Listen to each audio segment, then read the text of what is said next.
Okay, okay.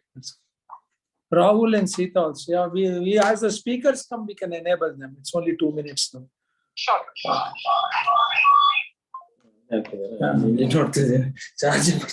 ಚಾರ್ಜೇ ಬರ್ತಾ ಇಲ್ಲ ಈಗ ಬರ್ತಲ್ಲ ಇಲ್ಲಿ ಬಂತ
Six or 1 minute.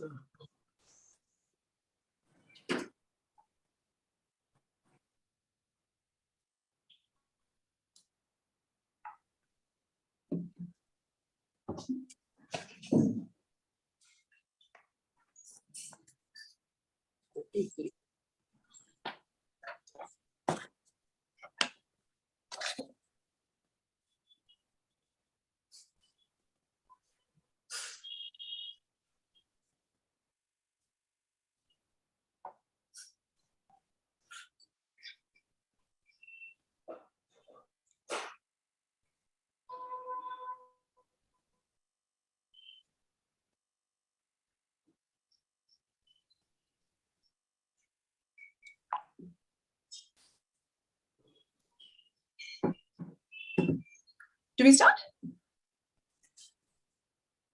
Yeah, we should. Are all the speakers there, Sita Lakshmi? 1 second, doctor. I'm just seeing. 1 second. 3 participants.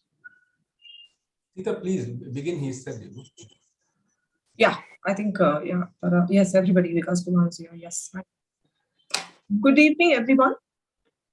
And a very warm welcome to the 3rd edition of Antardhwani Conversations. I'm Sita Lakshmi, and today's my co-host is Rahul Nandan. We head Antardhwani, which is a think tank at HCG, a group of cancer hospitals. Now, to quickly give you a brief of what essentially does a think tank do. We are a very young think tank, which is about 4 years old, and we work in the area of tobacco control, health, livelihood, and education. What have we done so far is that we have foraged into tobacco control, and we work in a village in Hunsur where we have asked farmers to move away from tobacco cultivation and grow other crops. Now, that is only one part of our work. The other part of our work is that we wanted to deep dive into democracy, voting, and the value of vote. And that is why we are here this evening. I want to thank each one of you who have logged in today and made it possible in spite of your hectic schedules to participate with us, to debate in the next 2 hours and 30 minutes. We will debate on the value of vote. Now, Antardhwani Conversations itself is about, this is the 3rd edition. The first 2 editions was, the first one we debated was on inequality. And the second one was on democracy. So rightfully, the third edition is now talking about voice of vote. This edition will spark meaningful discussion on the voice of vote, our new initiative. Do we understand every single vote that is crucial in determining the future of India every 5 years? And if not, why? We will also debate on, do we care to think about who we vote for? The survey exactly pointed out that. I now hand over to my colleague Rahul Nandan, who will explain what exactly is this voice of vote and why are we here this evening. Thank you. Hello, everybody, to the third Antardhwani Conversations. I'm Rahul, and I co-head Antardhwani with Sita. So, the concept of Antardhwani Conversations, as Sita said, is a unique initiative which started in 2020 before pandemic. It's a platform which brings together experts from diverse backgrounds to share their thoughts and opinions on very relevant and topical issues. So the idea is to understand each one's distinct understanding, opinion, how they perceive a situation, right? So while the inaugural edition focused on global poverty and the ways to tackle it, the second edition was held and debated on very relevant and topical issues related to evolution of democracy in India and the US. So, and both the previous editions were successful and admired experiments. Can we have the next slide? So today, the third edition attempts to spark conversation, a debate on this concept of voice of the vote, which is our new initiative. So to try and understand that, do we really understand the value of our vote? Do we really vote on issues which are citizen-centric? Do we really vote for candidates who have a clean record and conscious? So the idea is that, do we really listen to our conscience while we vote? Maybe, but what we see for the past many years, and somehow we feel that momentary gains, caste and creed, religion, doles and freebies sway our votes while we go out during elections. So why is that we don't seek public accountability? There are various issues, apart from this. Can we have the next slide? Yeah. So the Voice of the Vote initiative is a culmination of our engagement for the past 20 years in rural areas through our organization, International Human Development and Upliftment Academy, in the areas of very key areas of financial empowerment of women, healthcare, education, and our continuous engagement over so many years, over the past 2 decades. Also, Dr. Ajay's exposure, Dr. B.S. Ajay Kumar, who leads IHDUA, and all the social engagement, his exposure in the US and India for 2 decades in healthcare, his various social initiatives has culminated today to this concept of voice of the vote, how to make a very well-informed, very conscious electorate. Can we have the next slide? So the concept of the voice of the vote is a culmination of our efforts over several years, which aims to make an electorate which is well informed, which takes its decisions based on its conscious, which takes its decisions responsibly. So when people go out to vote, they don't just vote for anybody. They vote for candidates who have clear conscience and a clean record. They are honest and they are willing to deliver public service. So there are various issues in this, like there are various questions which arises, which is related to this, which is the basis of the voice of the vote. I hope you all will agree that we all think sometimes all this, that does India care for development and policies when it goes to elections? Or maybe not, we don't, it doesn't seem to be like, because lots of our votes get swayed by these momentary gains, freebies and doles, caste and creed. Why is that we don't we are very indifferent. We don't seek political performance and accountability. Why don't we ask our candidates, what work have you done? And why have you not done it? And if somebody has not done it, is there a conversation? How can we recall the candidate? At least a conversation. So another thing very concerning, which is related to voice of the vote, is today India's democracy is called to be at crossroads, is at crossroads. So in this context, has our democracy reduced to mere elections, where voters go out to vote during elections, and after elections for 5 years, they are just forgotten. They have no stakeholding in decision making. There is no stakeholding in accountability and performance assessment. Do we want to continue like this? Second, a very important concern also is the large monetary donations playing a very important role in this large elections in India. So the elections today have become revolve around how much money you have. So all these thoughts have culminated and to this Voice of the Vote initiative, the Voice of the Vote initiative of Antardhwani, which took a small step with this survey.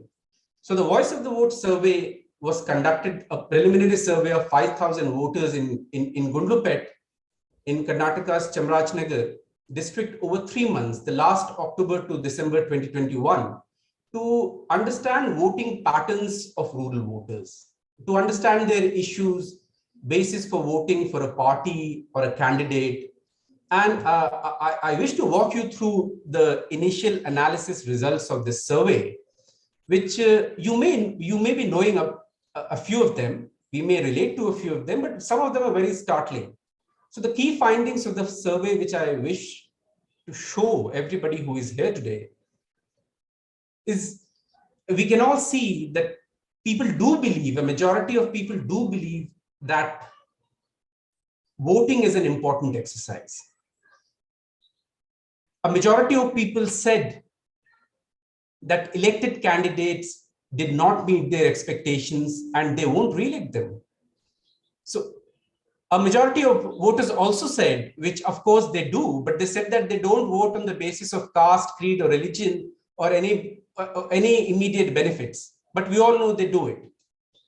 And 70% said they don't cast their votes on key issues of healthcare, education, unemployment. We can gauge the level of ignorance in rural areas. Also, 70% of vote for a candidate, they vote for a candidate not for caste or a party. That's what they have said. So, and 90% won't vote for a corrupt candidate even if he or she is of their own caste. When we ask them in a survey that why corrupt candidates get elected year in, year on, the reply which came and the survey which has captured their responses says that they are re-elected because of their good work, which is very startling actually. And so 70% are not aware if a candidate, very important, this point is actually very important, which I want to highlight, that 70% of the 5,000 voters surveyed said they are not aware if a candidate has a criminal record or not. And 55% were completely unaware of their education qualification. 65% said elected candidates don't revisit their constituencies at all. 85% of the women voters, we thought that they get influenced by their families, but they said they don't. They said their husbands and families don't influence their votes. And 55% were unaware of secret ballot. Next slide. What we wish to do with this survey further is, this is just an initial analysis of the survey. So the next steps, we are in the process of doing a detailed examination analysis of the survey, which will help us to kind of curate the Voice of Vote initiative in the surrounding areas of Mysore and Chamarajanagar, our pilot project area. we aim to create a well-informed electorate, like I said earlier, in this area, who elects the right representative and seek accountability from them if they don't perform. So we sincerely work in the coming next 3 years to kind of create large-scale electoral education in the region by roping in our strong self-help group women in the region. What you see in the picture, she's Mangala, she's one of the leaders of our self-help group of women in that region, and she led one of the surveys in that region. So, and we also wish to rope in electoral, political experts, social experts in our initiative. So invite all of you like-minded people who wish to join our initiative and help us in any way you wish to take this initiative further. We are started with one region. We wish to expand to entire Karnataka first, and then gradually take our footprints to entire country. We wish to make this a pan-India movement in the coming years. So, and very seriously think that this needs a kind of attention which it hasn't got, right? Next slide.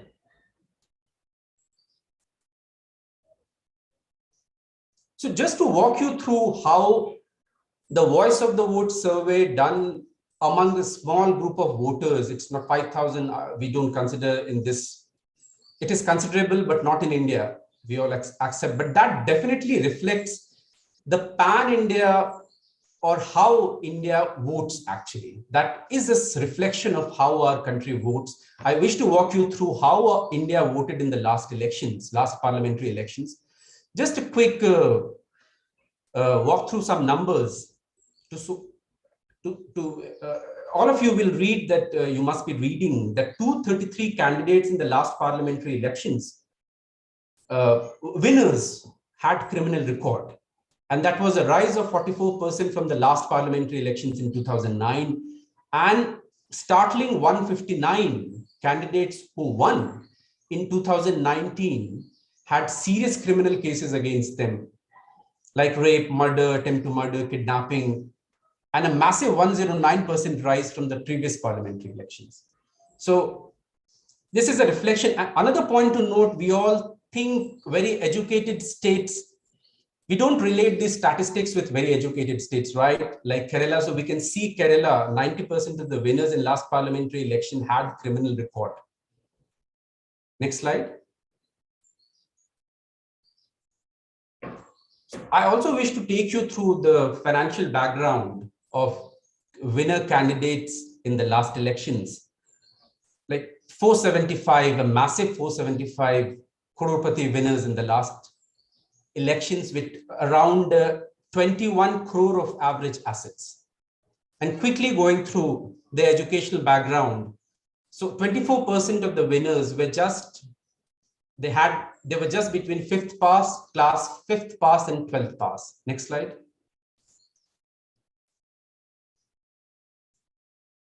So this is just a slide on the party's expenditure to give you a kind of a feeler how much our 7 national parties earned in the last parliamentary elections, a staggering near 4,800 crore. And many which you can see, many which are from undisclosed sources, like electoral bonds is one very controversial medium of garnering money, right? Next slide. So to give you now a larger perspective of all these things I put before you, I invite our lead speaker of the evening, Dr. B.S. Ajay Kumar, and to give a short introduction. Dr. Ajay Kumar is the founder and executive chairman of HCG Cancer Hospitals. And he's a healthcare reformer and a business leader. So, and he's trained in radiation and medical oncology from MD Anderson Cancer Center and has 4 decades of experience in treating cancer in India and the US. So during his frequent visits to India, I'll take one more minute. While he was still in the US, he always was very passionate about the great unmet demand for accessible, affordable, and high quality cancer care, which was missing in India at that time. So his hub and spoke model of creating multiple state-of-the-art HCG cancer centers, which we have almost 26 centers today across the country and abroad, which gives high-end cancer treatment, the same which is available in Europe and America today. So the case study has been modeled by the Harvard Business Review, and HCG is also at the forefront of molecular diagnostic, genomics, and fertility in India. His recent book, if you all wish to learn more about him, Excellence is No Borders, explains his passion for healthcare, his passion for uplifting the rural economy, the rural healthcare and education. So it gives a kind of a very interesting overlook of what the person is. So, and not taking much of your time, I would like to invite Dr. Ajay to take this conversation forward. Dr. Ajay, welcome. Thank you very much, Rahul, Sita Lakshmi. I think once again, I welcome all the speakers in the audience. One of the things people may wonder, why HCG, why oncology, why an oncologist is involved in this. There is a reason for it. I think as you look at, I like to take you back to my journey for a few minutes. 1975, when I immigrated to US, India was a very closed society. At that time, we did not have liberalization. As you all know, Indira Gandhi's emergency, even democracy was threatened. So when I went to US for higher studies and things, even though I saw a change, what an advanced country is, but just then Martin Luther King issue, the race issue, in fact, I saw signs where they said whites only, blacks only, limited for blacks. When I saw all that, I said, wow, this country has evolved. I expected that in the 30, 40 years I was in US, that we will see progress, the true democracy, representation, and the inclusiveness of the society will happen. But you fast forward, when I again, in India I came, I started thinking about coming and going. Liberalization had set in the 90s, Narasimha Rao, all that was a good opening.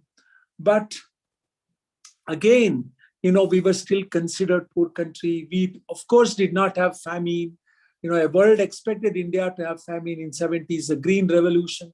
A lot of positive things happened. So I also expected India in the next 30, 40 years will become an advanced country.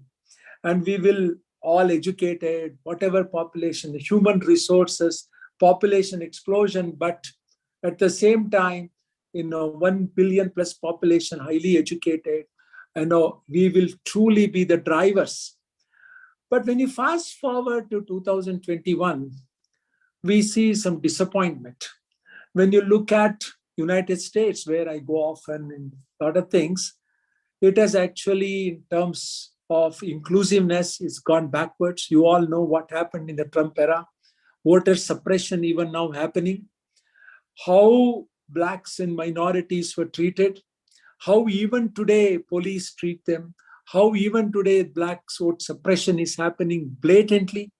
How even the election was called false, fake election. So when I come back and look at India, where I stay, I gave up my green card, I gave up everything and stayed in India to use the hub and spoke model bridge. And having started the rural program, one of the reason I started was as a pilot project to understand the thinking of rural people. What do they really want? How are they? When I looked at it, one of the amazing things about India at that time was the harmony in which people lived. Whether it is Hindus, Christians, Muslims, we lived in harmony. And when you look at the percentage of people, the percentage of Hindus more or less has remained same. Percentage of Muslims has remained same. Christianity has not changed. But like in US, you see fake news. Even in today, this has been used. And we are a threat whether we are going to be secular society. But when you talk to the common people in rural areas, with the survey and other areas, they really don't worry. They look at the human being. Whether it is Hindu, Muslim, or Christian, doesn't matter to them.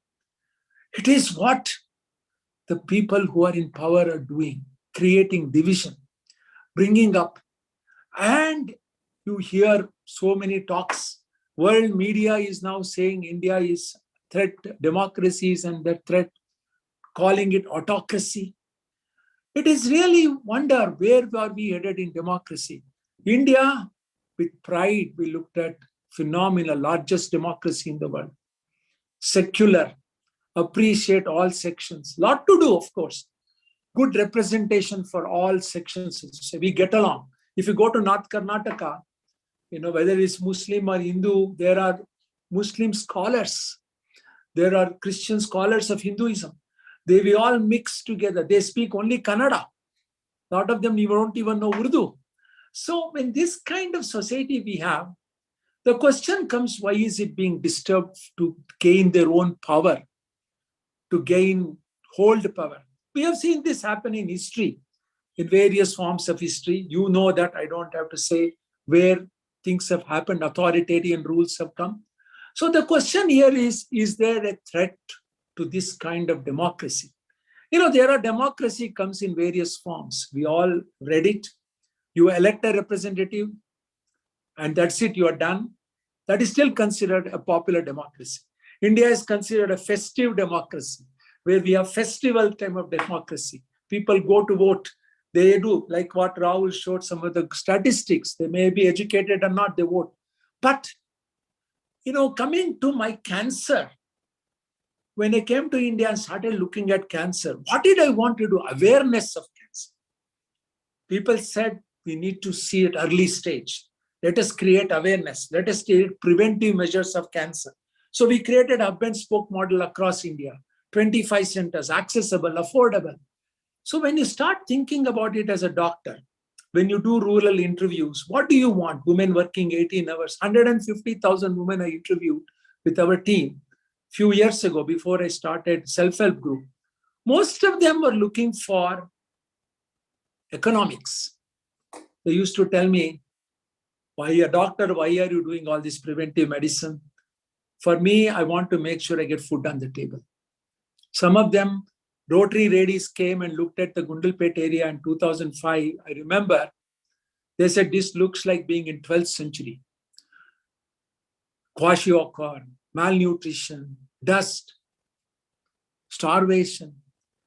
But today, I'm very happy to say through this intervention as a pilot project, if you ever come to see, they come beautifully dressed. Their income has increased tenfold. We have cut off the the hand loans, paying 60, 70% interest. And there are about 100 crores circulate among them. And they can borrow 10, 15, 20 lakhs. And recovery rate is 98%. So when you look at that, when you look at cancer, what did we do here? We created self-confidence. We created awareness. Can we take a page out of this? Can we take a page out of it? My experience in oncology, page out of it, Antardhwani. Can we start looking at, can we create a similar awareness among the people so that they will have accountability, they will demand accountability, they will vote for the right people, and make sure that there are people who are in elected representatives work for my prosperity rather than the prosperity of the elected representative. So when we started brainstorming this and talked to the women in that group, hundreds of women, they were very appreciative. The feedback was very positive. So 5,000 people, we did the survey. Let us have a good sample. As you know, in US, 1,000 people sample tell you who is going to be president. In India, all the polls tell, doing 1,000, 5,000 people, who is going to be elected. So why not 5,000? Get a feedback. As you can see, feedback tells us is the key. Now, let us define education. Education is not getting degrees, but education is understanding the process, understanding the value of the vote. Let me vote for the right person. And when you look at right people voting for the right candidate, people voting and demanding accountability can transform a nation. What is an advanced country? Because I'm in healthcare, equal healthcare to all, universal healthcare, no cost limit, equal education to all, rural, urban. How much talent is today being wasted? Unemployment in rural areas, 60%. And they are not meeting the industry standard. I interviewed 600 people 18 months ago before the COVID. All of them have degrees, BSc, MSc degrees, but they can't compete with the city kids. They don't have the affluence. They don't have teachers, good teachers. They may have degrees, but nobody will employ them. They are unemployable. When you look at this, it is sad. Such intelligence is being wasted. As you all know, some of you are, great bureaucrats, officers, vice chancellors, a lot of good positions, speakers, but to come out from less privilege to privilege is a daunting task. Only few will come out. But a rich person, passage, we talk about hereditary, wealth hereditary itself will give them good education, as we used to call in our time, convent education, good tutoring. So even an average kid can become good. Where is the opportunity for those who are not eligible for this, less privileged? Majority of them drop out. They don't even complete their degrees or even SSLC, PUC. So these people are obviously used for the good of the local politicians, maybe. So we need to look at this great disparity. As we all know, one of my points of interest we discussed in the first Antardhwani was, Banerjee's book on poverty. How the great disparity is there. How do you overcome that? We even touted the idea about clinical trials, which are shown in medicine. Same trials is what gave Mr. Banerjee the Nobel Prize, as you know, where he took a section, funded them, section did not fund. Those who got funded prospered, became very good. So we have even written about this. Why not? So with this discussion, I was thinking about, as Antardhwani group, we're thinking, why not we use the same hub and spoke model? With technology being there, let us say our Gundalpet area, Begur becomes a hub for women training. We put all the technology there. We have HCGS centers across India. We are also, by the way, we need to work with people together who are of similar ideas. I do know there are a lot of organizations, even people who are speakers today, they have organizations. Can we come together rather than working in silos? So to establish this pan-India base is what Rahul said. Using that technology, today we talk about metaverse, we talk about mixed reality in education, healthcare we are doing. A surgeon who operates in Shumaga or Gulbarga, our expert surgeon sitting in Bangalore, his avatar can go there and assist. That is what we did recently with Microsoft. So why can't we do that using Lens? We go and create awareness, talk about it, mass media exposure using the technology. With that, creating a hub and use several spokes, create a mass education, target women first, let it spill over to men. With this, what can happen if like-minded people come together in a very short period of time, in my view, we can transform. Always there are naysayers. Even when I started my cancer centers, a lot of my people I know or don't know, so-called well-wishers, free advice, doctor, you will fail. Nobody has ever done 23 oncology centers, comprehensive, not clinics, oncology centers. One center is enough. That's what a lifetime. But I took it as a challenge. Today we have 25 centers. Accessing 53 crore population can access HCG center. Their outcome, majority of them equal to best of centers in the world. So when we can do that, nothing is impossible. So with like-minded people coming together and helping in this, how technology, how knowledge, how the experience we have had in Antardhwani, others' experience, not only in advanced countries, not only in cities, healthcare, but rural experience. Can we combine all this together? Rich experience. Like I always say, if a doctor oncologist is 10 years oncologist, another is 3 years oncologist, somebody is like me, 45 years. When you add up all that, it becomes 70 years. So 70, like that, when we add up all our additive effect of all ours, we can have hundreds of years coming into experience to kind of come together in a unified way and try to make a change. We are not political. We are completely apolitical. We are very interested in accountability. Can candidates be recalled? Can candidates be questioned? We teach our people not to call officers, deputy commission, politicians, sir, Swami, or fall on their feet. They come and fall on your feet for election, and we tell them, you go and fall on their feet afterwards. Doesn't make sense. So we go in a respectful way, demand, no bribery, nothing. And we help even women who are put in the women empowerment. The parents want to marry them early. All of this, we have made changes. But I believe with 20 years of experience in rural, deep rural experience, with experience in healthcare, the hub and spoke model, with looking at how transformation has happened abroad, some of it good, some of it not good, how things are deteriorating also. Taking all this rich experience, it is time for not just debate, but action. And that is where we are at crossroads in Antardhwani. We are at action point. We want to move forward. Enough of discussions. Focused factory approach, I call it. Focus on this vote. See whether we can. Now, if we fail, so be it. We can also celebrate failure. In India, that is one thing. We don't celebrate failure like abroad, but we can celebrate. Let us say, oh, we took this task. We had a great idea, we failed. That's okay. But I am positive. I'm a positive person. So is Sita Lakshmi, Rahul, the entire Antardhwani team, Sudhir, who is there. We are all involved in a positive way. We always look at glass as half full.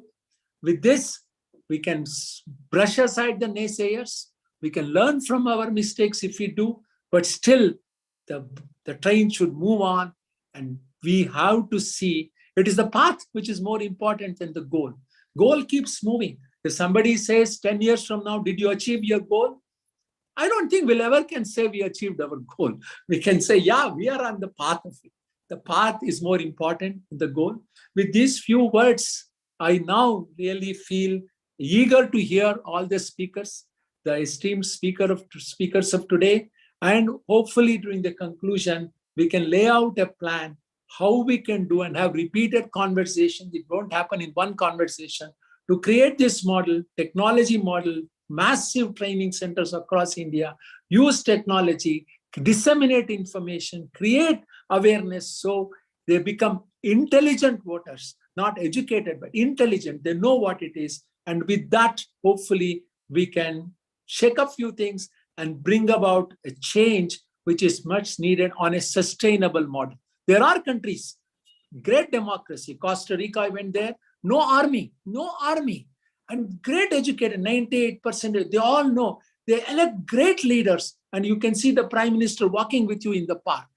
Why can't we have a democracy, a peaceful? So I have some ideas on the international part. I won't touch on it today, but I think time for us to introspect, discuss, debate, and become action-oriented. With these few words, I hand over to the moderators to take it over from here. Thank you very much.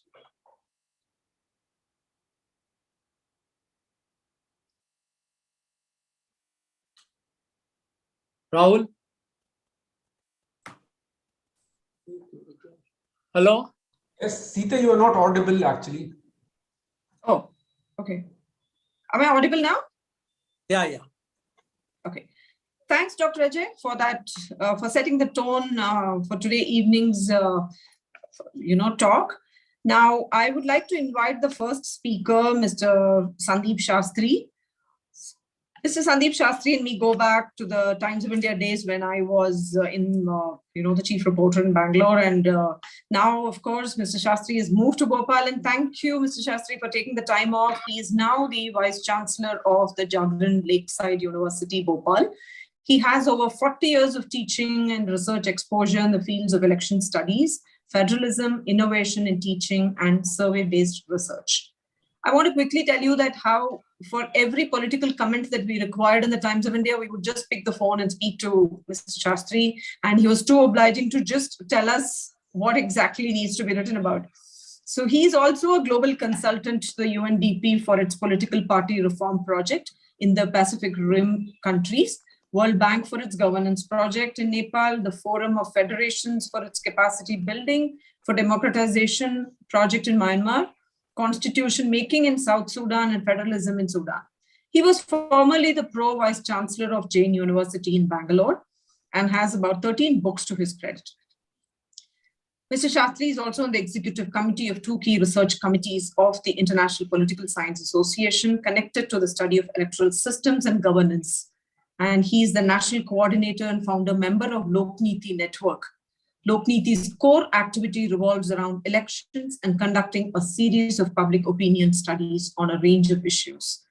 Over to you, Mr. Shastri. We're waiting to hear your views and your rich experience. Thank you so much again for joining us despite your busy schedule. Thank you, Sita Lakshmi, for those very, very kind words. It's always a pleasure and honor to be introduced by a friend, and it is wonderful to connect with this group, and I'm excited about the dialogue that I'm part of today.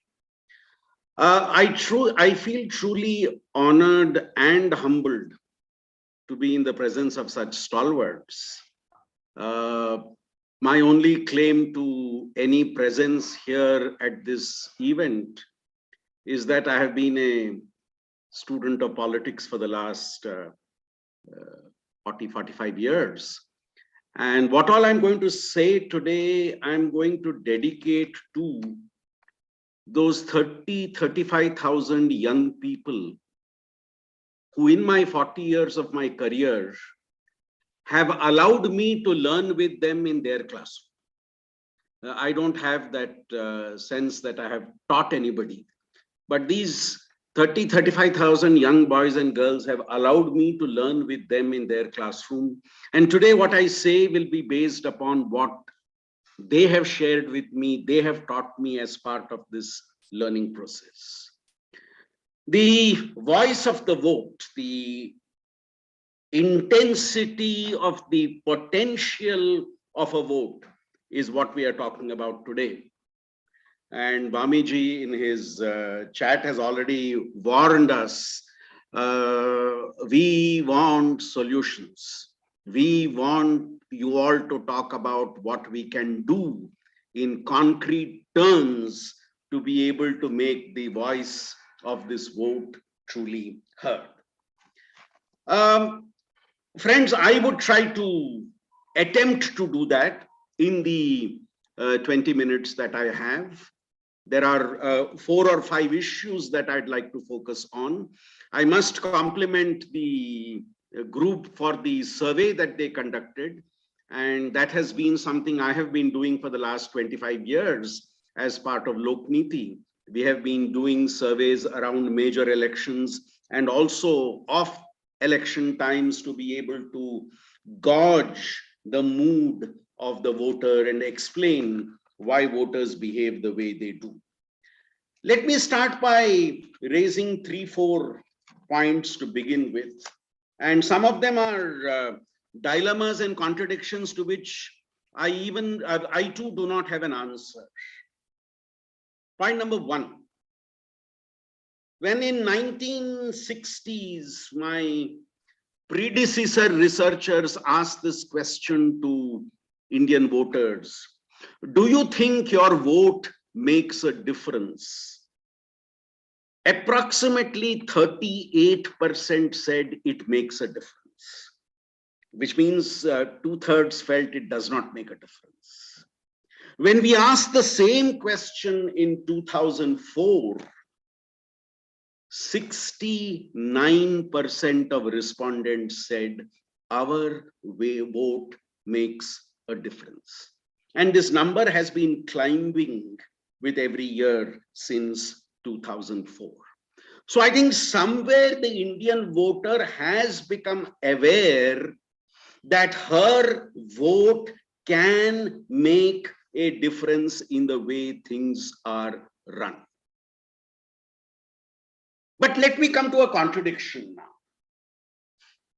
In our studies on how much trust do people have in public institutions, what we have systematically found across time is people have much more trust in non-elected institutions than in elected institutions.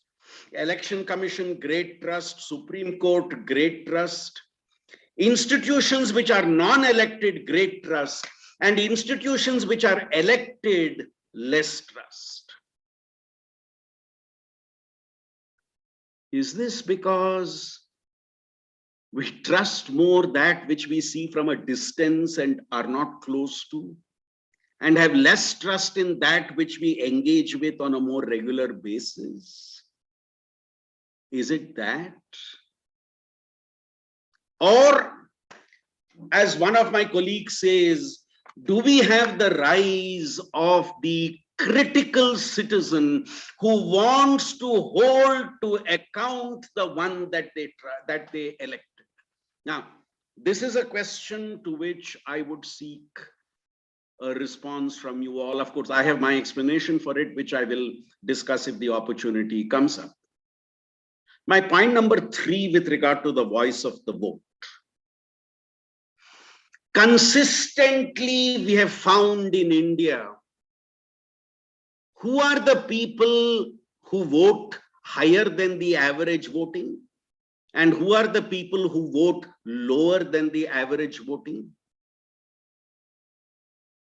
The more educated you are, the more urbane you are, the more economically well-off you are, the more socially privileged you are, the less likely you are to vote. And the poorer you are, the more rural you are, the more economically backward and socially less privileged you are, the more likely you are to vote.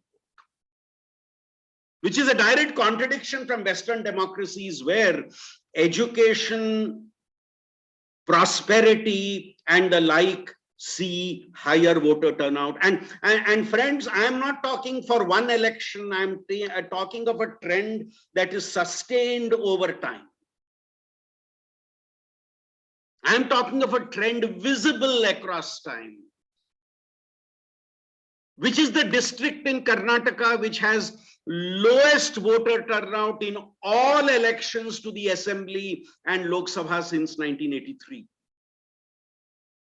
I'm talking of a 39-year period. Every election, it may not surprise you, the district with the lowest voter turnout in every election is Bangalore urban district.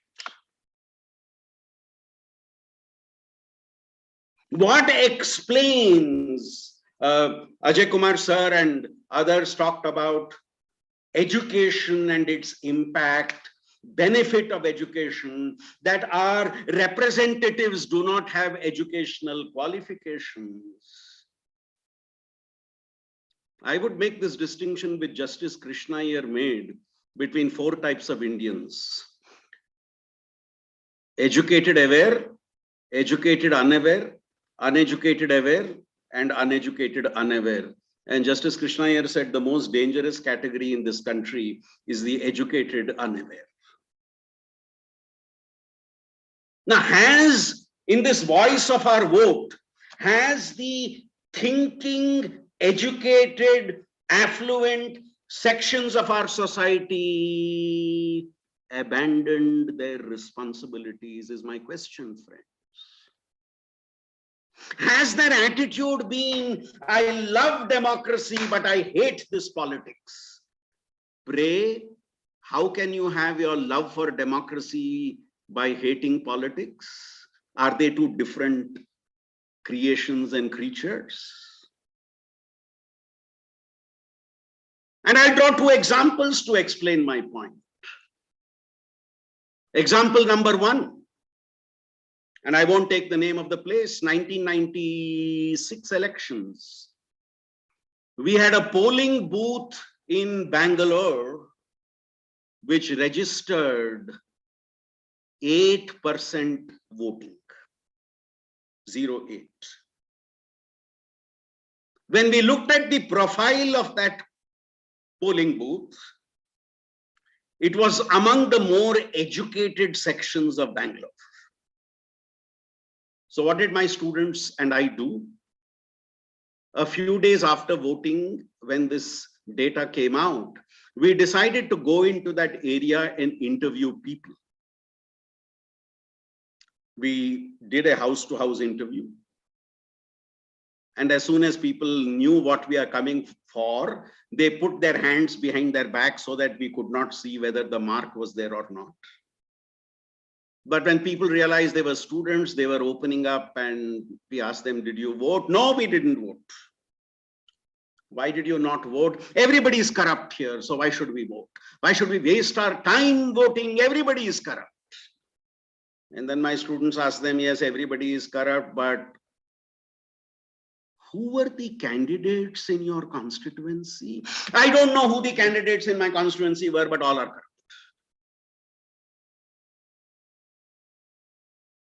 When we talk of the voice of our vote, for the thinking sections of our population, is that cynicism that we demonstrate a cover up for our lack of interest because we feel we have enough resources, means, and capacities to solve our problems, and we don't need the political process to solve our problems, whereas the socially underprivileged, economically deprived, uneducated sections of society require the political process to be able to resolve the challenges they face, and therefore that activeness in terms of voting.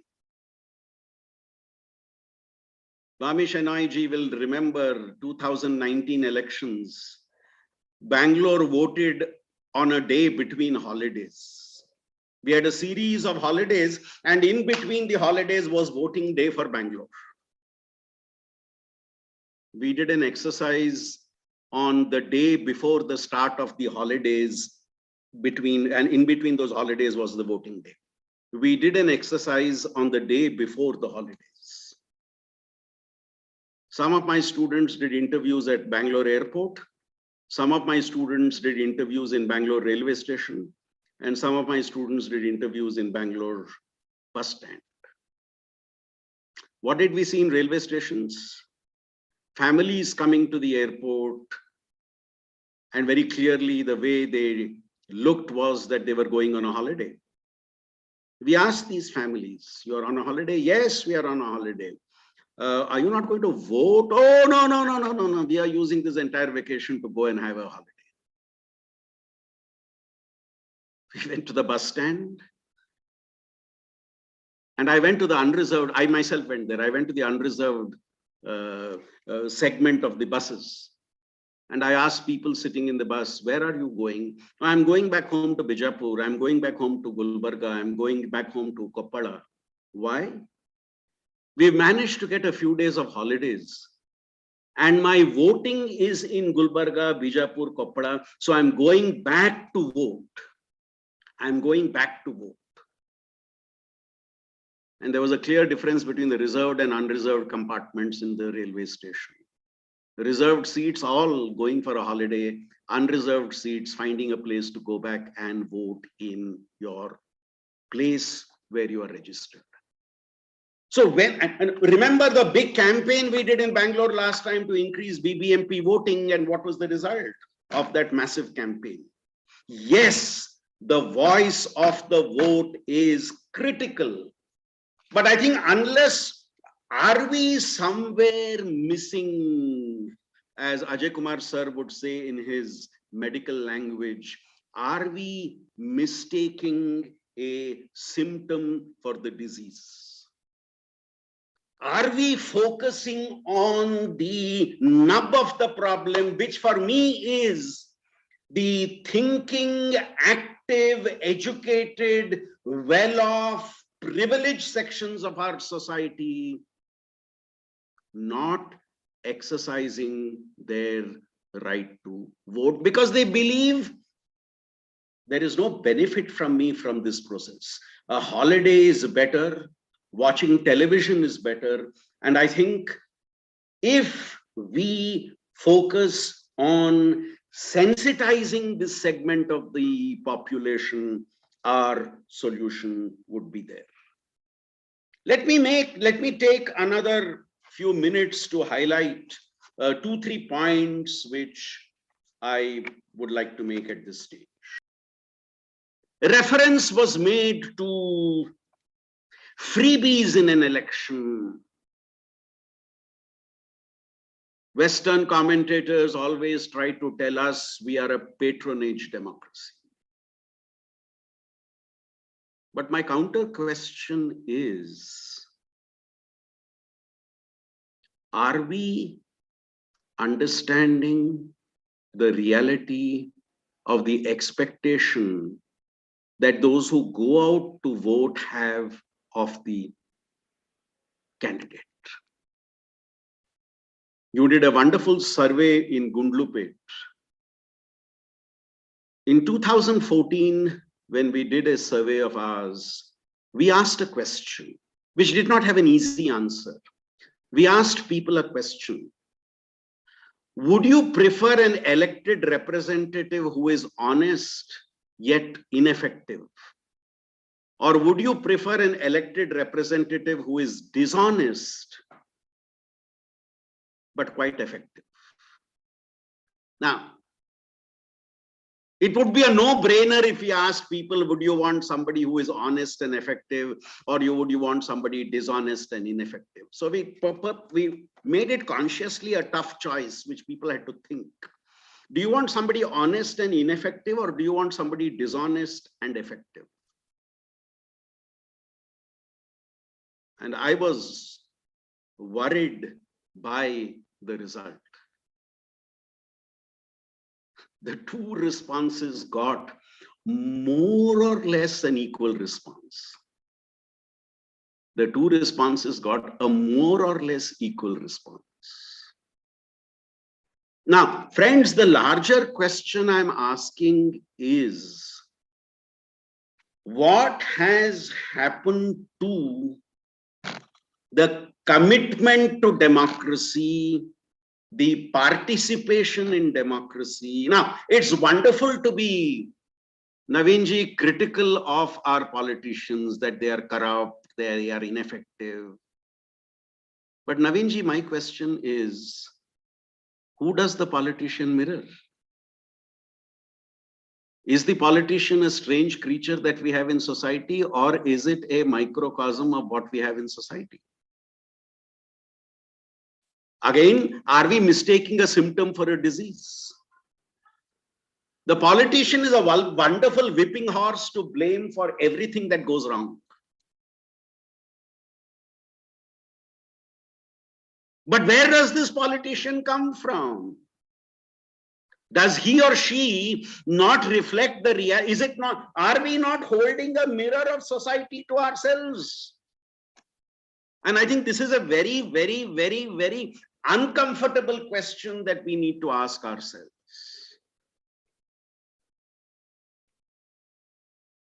Is there this collapse of values, norms that we talk of, something only a monopoly of politics?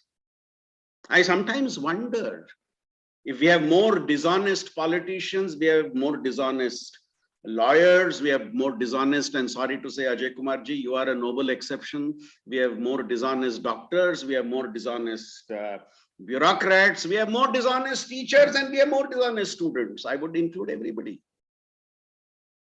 So, are we mistaking a symptom for a disease is my question.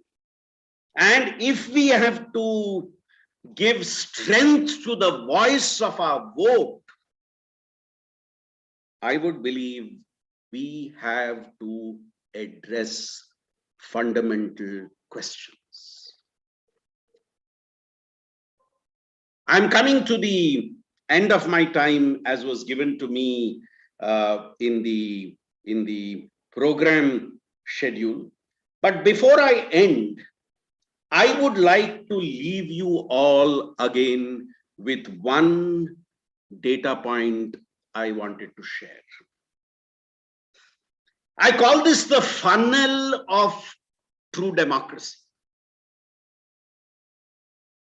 In the India study, which was part of the state of democracy study in South Asia that we did, I'm only sharing data with you of the India study. In the India study of that data, around 87% of people said we would prefer democracy to a dictatorship. 87% made a strong plea for democracy. In that 87%, around 30% said, if people use non-democratic and dictatorial means to do what is right, that's okay. It's a different debate as to who defines what is right. So in that 87%, you chop off the 30% who say non-democratic methods are okay if they think it is okay. So that brings us to 57%. In that 57%, there was a chunk which said giving extra powers to the army and if necessary having army rule in areas for a brief period of time is also okay. That 57% comes down to 50% now of those who were against non-democratic practices, who were against army rule. Now you ask, do you need a strong leader in India? And they did not, I think, give attention to the second part of the question. Do you want a strong leader in India who does not have to be controlled by things like parliament, democracy, and elections? And that 50% drops to 26%. And the last filter, would India be better off if it is ruled by experts who don't have to worry about elections? Another 7% drops out, which leaves us with only 19% at the end of the funnel. Only 19% who say we want democracy, we are not in favor of non-democratic practices, we want the army but limited to its role, we don't want a strong leader who is unaccountable, and experts are great, but we need democratically elected leaders. Just finally 19%. So friends, what does this say? What does this mean? What does this imply? And how can we take this forward in terms of the voice of the vote? Can we really strengthen the voice of the vote as long as the thinking sections of our population, the educated, the urban, the well-to-do, the socially privileged, are not energized or inspired to take on this responsibility?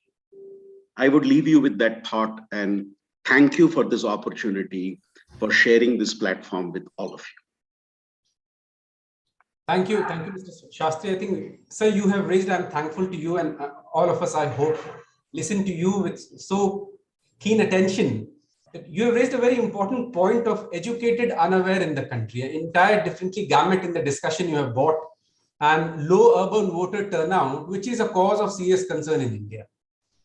So, and we are thankful to you for this, actually. We didn't figure in our discussion. And from here, I would like you to introduce to my next speaker, Mr. Naveen Kumar. Mr. Kumar, welcome, Mr. Kumar, in the discussion. Thank you, Rahul. Mr. Kumar is the Special Secretary of Health, Andhra Pradesh. He is a 2007 batch IAS officer of the Uttar Pradesh cadre, and he was also a Special Secretary in Uttar Pradesh. He is currently on an inter-cadre deputation to Andhra Pradesh, And Mr. Kumar is a public administrator with a focus on long-term vision for healthcare sector. Interestingly, an engineer by education, not anymore because so many people from his background are joining civil services now. And his skills includes policy and technical leadership. So we welcome you to this discussion also because you are a senior government official, and we would like to hear your perspective of how you feel and your experiences about Voice of the Vote. Thank you, Rahul. I think it's a pleasure to be amongst this, these speakers who have much more experience than what I would put it in my 18 years of service. That I think this is the biggest privilege I could come across. But one of the things which I bring on board is that I'm the person, talking from an election area. Okay, I'm right now, observer for Punjab elections. So I think none of the speakers would add that kind of privilege, live from action. I think that's probably one of the things which I'm bringing about. Yeah. So what I come from Chennai, where I think Chennai is Tamil Nadu is one place where we have seen a lot of political battles have happened, and then my own personal experience through the service, I'm going to describe that. That's the way I, had to talk through this experience, what I saw in my life. So from an young age, we also see that democracy has helped this country. I think that's the most important. The reason why Ajay Kumar and all of you are here, we are talking about this is we have achieved whatever we have achieved in this country is through this, beautiful piece of, instrument. I think I would call it an instrument that we used democracy to achieve equity, the political power, the social reforms which had happened here. So I think that's the reason why we are talking, why the voice of vote. When you talk about voice of vote, why is voice of vote is very important is that how this would strengthen our own democracy. I think that's the pain. I would always talk both ways, right? I could always see it half glass full and half glass empty. So that's the argument. So let me start with half glass full. I think when India got independence, one of the few states which were very backward was South Indian state. If I tell you this on a screen, you will actually wonder what is this guy doing? But what did we achieve in this 60 or 70 years of independence is that we have used democracy as an instrument to, achieve political, social, and economic, reforms, actions, and also, move forward. That's one of the things which we have done. So it's also a good sign that, in fact, if you see the public infrastructure in health, in education, and all this have happened, it has a connection. Maybe it has a connection the other way around. We can always blame it the other way around. But it also has a connection with the political decision-making things which has happened over a period of time. So rightly pointed out by Professor Sastry, I think it's very important that the factor of trust, if I participate in the system, do I benefit or not? So I would put these words of Amartya Sen. He talks about political bargaining. When we talk about freebies and all, so there is this, the way which we look at is, we think that we are doling out a lot of, I'm taking a different view on it. For one reason, I'm using an economic term for it. He calls it political bargaining. The women in the system, if you see South India, for example, the women in the system have become very powerful voters. I think that's one of the things which has happened. It's not like, I also hail from the UP cadre. We also see that it's not the same. And I would put it very clearly, India has many republics. I think rightly put, even every village is a republic, right? If you think it will work here, it will not. But at the same time, there's also a normative base where you can also think that we also have to think of clearing a lot of stuff and making it move forward. I think that's also what Voice of Vote is doing. It you have to educate the voter, be it rural or urban. And I think rightly put out by Professor Satya, I think I wanted to use this piece of information. When the voting happens in the panchayat system in Uttar Pradesh, we would get 98% of voting done, because even the guy who was working in Bombay or even Gulf will be flown back to vote for it. So the reason being, there are vested interests, but again at the same time, why is it this is also a thought to look at. Say when you look at the MP elections and the MLA elections and the Panchayat election, why is this voting patterns change? Why is it more participatory in the local elections, which is not? So we have to build instruments. I think that's the thing. The participation doesn't mean that if I vote in an MP election, does my vote count in terms of action? That's exactly what people are looking at, right? So when you think of, when I think of my vote if I directly vote for a president of this country, for example, I'm putting it on as an example, if I vote for a president of the country, does my vote matter? So that is the question we should talk. The voice of vote should talk about how do we, talk of or make this guy believe, make this lady believe that her vote, matters. So that is exactly what we are looking at.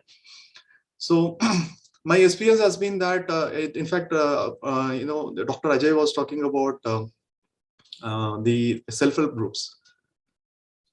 I would put it this way, that one of the things which we happened in Tamil Nadu is that we had a big social reform movement. We moved forward. If you see Andhra Pradesh, the reason they moved forward is through this SHG movement, which has happened all over Andhra Pradesh. In fact, one of my first posting which happened in Andhra Pradesh was the mission director for self-help groups. So I could see that it's not just political mobilization, it also economic mobilization had happened, social mobilization had happened. In fact, in the beginning days of COVID, we could use these groups, to control COVID. That's a kind of mobilization. So we need to create these interest groups, and these interest groups are the one, and we have to mobilize these interest groups, to educate people. These are neutral interest groups. That's more important. It has not politically affiliated interest group, but it is important to create neutral interest groups and then educate them. For example, one of the provisions in it's a Supreme Court judgment. One of the provision is that the antecedents of the candidates who are participating or participating in the election should be published. It has to be published thrice in the papers, and they also listed out those papers. And also it should come in the electronic media. In fact, yesterday we had a review, and we also found out one of the candidate was not able to bear that funds, which took, he didn't have money to put his antecedents. But one of the things we should also look at is, why can't we have a parallel movement? Like Dr. Ajay said, why can't we have a parallel movement? And then we talk about the antecedents. What is that? We talk and review about the candidates, not like a drama which we do on TV. We should talk. Let these guys come and talk about why should we elect them. I think this kind of participation in the longer interest would change. I think I'm being very positive because I'm the youngster of all the speakers who are going to speak today. So I'm being very positive. I think what we have started, what we are today are two different things, and we are moving forward. I think when we started conducting election way back, my first election when I conducted was in 2012. And 2009 was as a professional, I conducted election, and also as an officer, as a district election officer, I conducted election in 2012. The participation has always increased. And there's also like Professor Sastry said, the most educated locality is where you get the least polling. Why is it? So that's the conversation. I love this conversation for one reason. Are we talking to this person who thinks his vote doesn't matter? If it matters, and then do we make that person understand, is he voting for the right guy? So one of the conversation we had with I had with Dr. Ajay is, he was talking about the difference between a politician and the leader. So I think probably he mentioned it again today. And that is the reason. Is he selecting a leader who could change his life, or you could change the life of her community? And would he be able to be vocal enough to bring rights to his community? So this is the second question which we are looking at. So I think if you are looking at a pattern, and if you are looking at making people participate, understand the role of their vote. So first you have to make them realize that their vote counts. That's when they are going to leave their homes to vote. And if their vote is counting, how is it counting? That's the step which we are looking at. And if they are going to vote, what is those things they should look at? I think we can start a parallel movement, and I think we can try and test it. it's easy to do with a lot of technology right now. Scaling is very much possible with technology. Do these people know? For example, I think one of the things which has started in the recent past is crowdsourcing of manifesto. I think our politicians also getting used to the way of making people participate in election. Okay, so one of the things which I think probably it also happened in Bangalore and many other places it's happening. Crowd wisdom, they call it crowd wisdom. Can the crowd wisdom be pulled into create manifestos for people? Can we do a neutral agency, like for example the voice out vote campaign? Can we create an manifesto, make it as an interest group? What is that people actually want? And if n number of people want that, and if you motivate them, they will definitely they will participate in the election. That's a kind of, we also have to put agendas for them to think. For example, I would be localized with my agenda. I would probably need one. I think they will probably think of putting a road in their village is the most important thing which they want. That is why the panchayat election become very, very sensitive, because that particular road against the some other thing is matters. So that's why that particular mohalla, Jobi, if there is a big village, the mohalla will come and vote for it. So that is the way we have to inculcate. And one of the questions we always been thinking or asking is, are we naturally a democratic society? If we are a naturally democratic society, do the elements of democracy show up in our process? So these are questions which we should answer in the educating our own society. Are we a democratic family? Are we a democratic community? So these are the questions which democracy is not just when we go and vote. Democracy has to be a way of life. So I think Dr. Ajay Kumar was talking about it. The entire, serving the deputy commissioner, mamming the deputy commissioner. That's not the way. Are we the same? Or do we think the same? The servant at our home is as good as us. That's a question which we should ask.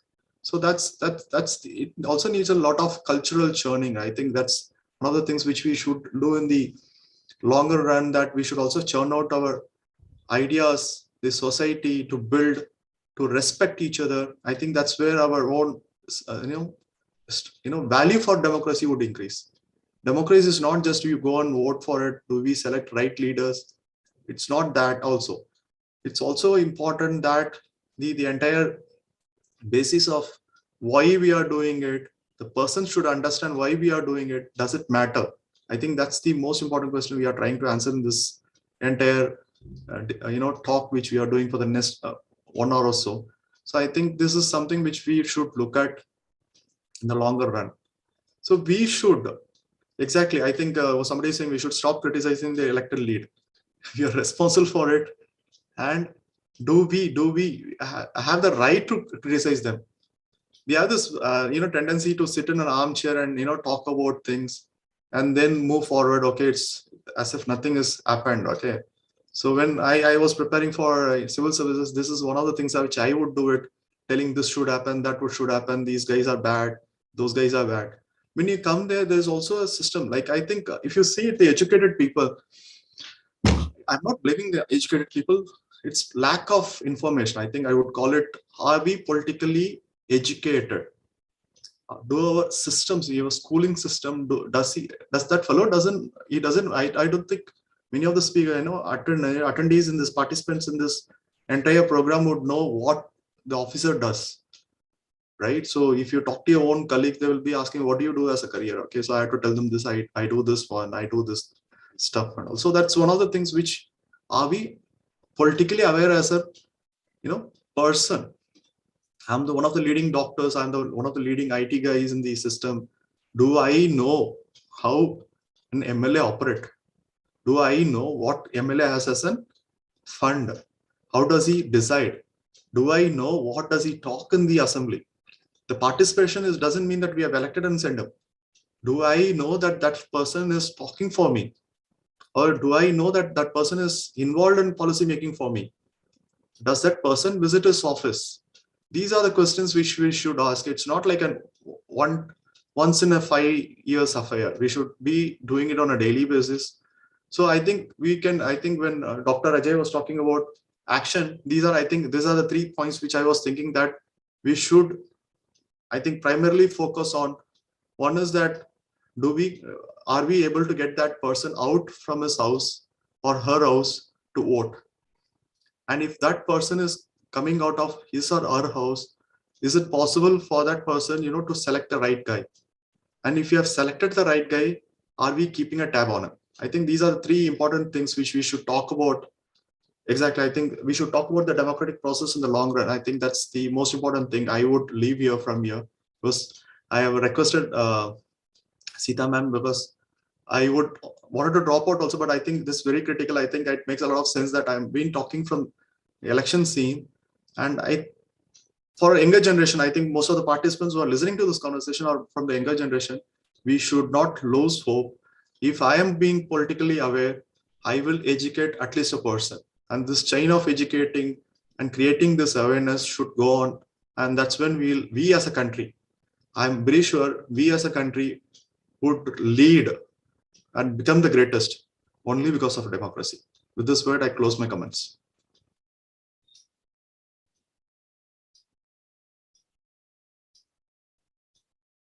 Hello.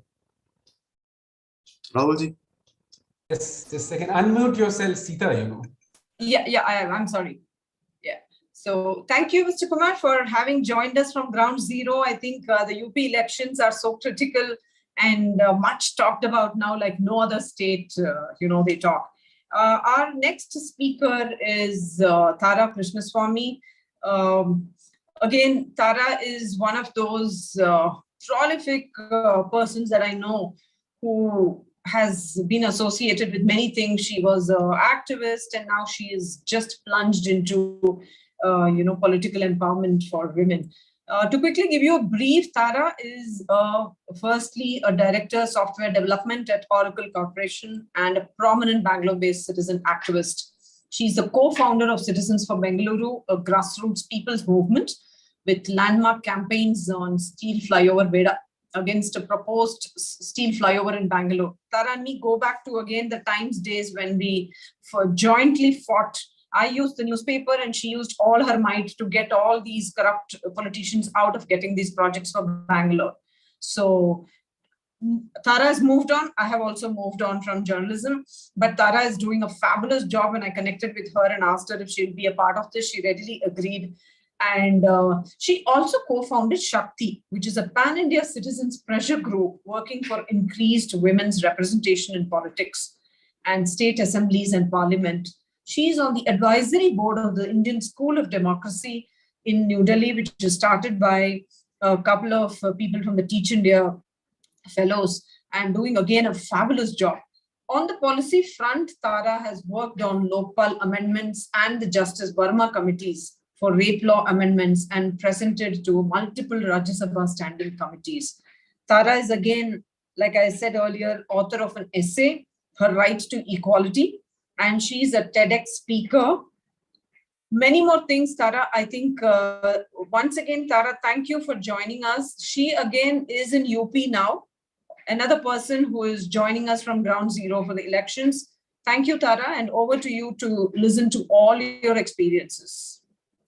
Thank you so much, Sita. Thank you to Antardhwani, Doctor, and the team for inviting me for this extremely crucial conversation.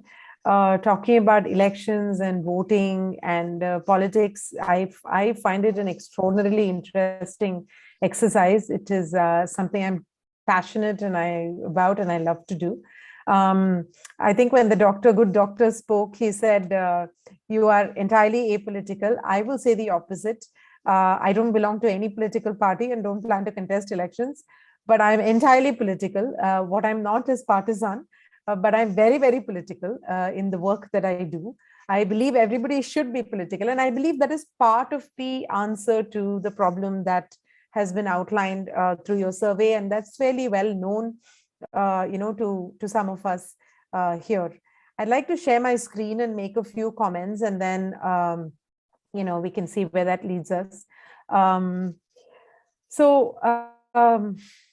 I hope you can see my screen. The first thing I'd like to say is this, this is not my quote, but it is so well said. We are supposed to make democracy work. It isn't supposed to work on its own. It's not a switch. And I'll tell you where I'm coming from when I make my comments. As Sita said, I'm a very inveterate campaigner. I genuinely believe that it is our government to account. So a lot of what we do that in the groups I'm associated with the volunteers I'm associated with, is to run campaigns, facilities, and that sort of thing. Now, I want to talk about the topic at hand, and why we are where we are and what we can do about it, more than analyzing the problem statement, which I think Dr. Sandeep Shastri and Antardhwani team themselves have done beautiful analysis, and the other speakers as well have talked about this. First of all, I think our parlance itself is a problem. It's very common for us to talk about leaders and who is a great leader, if not X, if not Y, and how we are ruled by a certain party. Use it in English, but and we certainly do. But I think Indian languages themselves have a fundamental problem with respect to democratic power.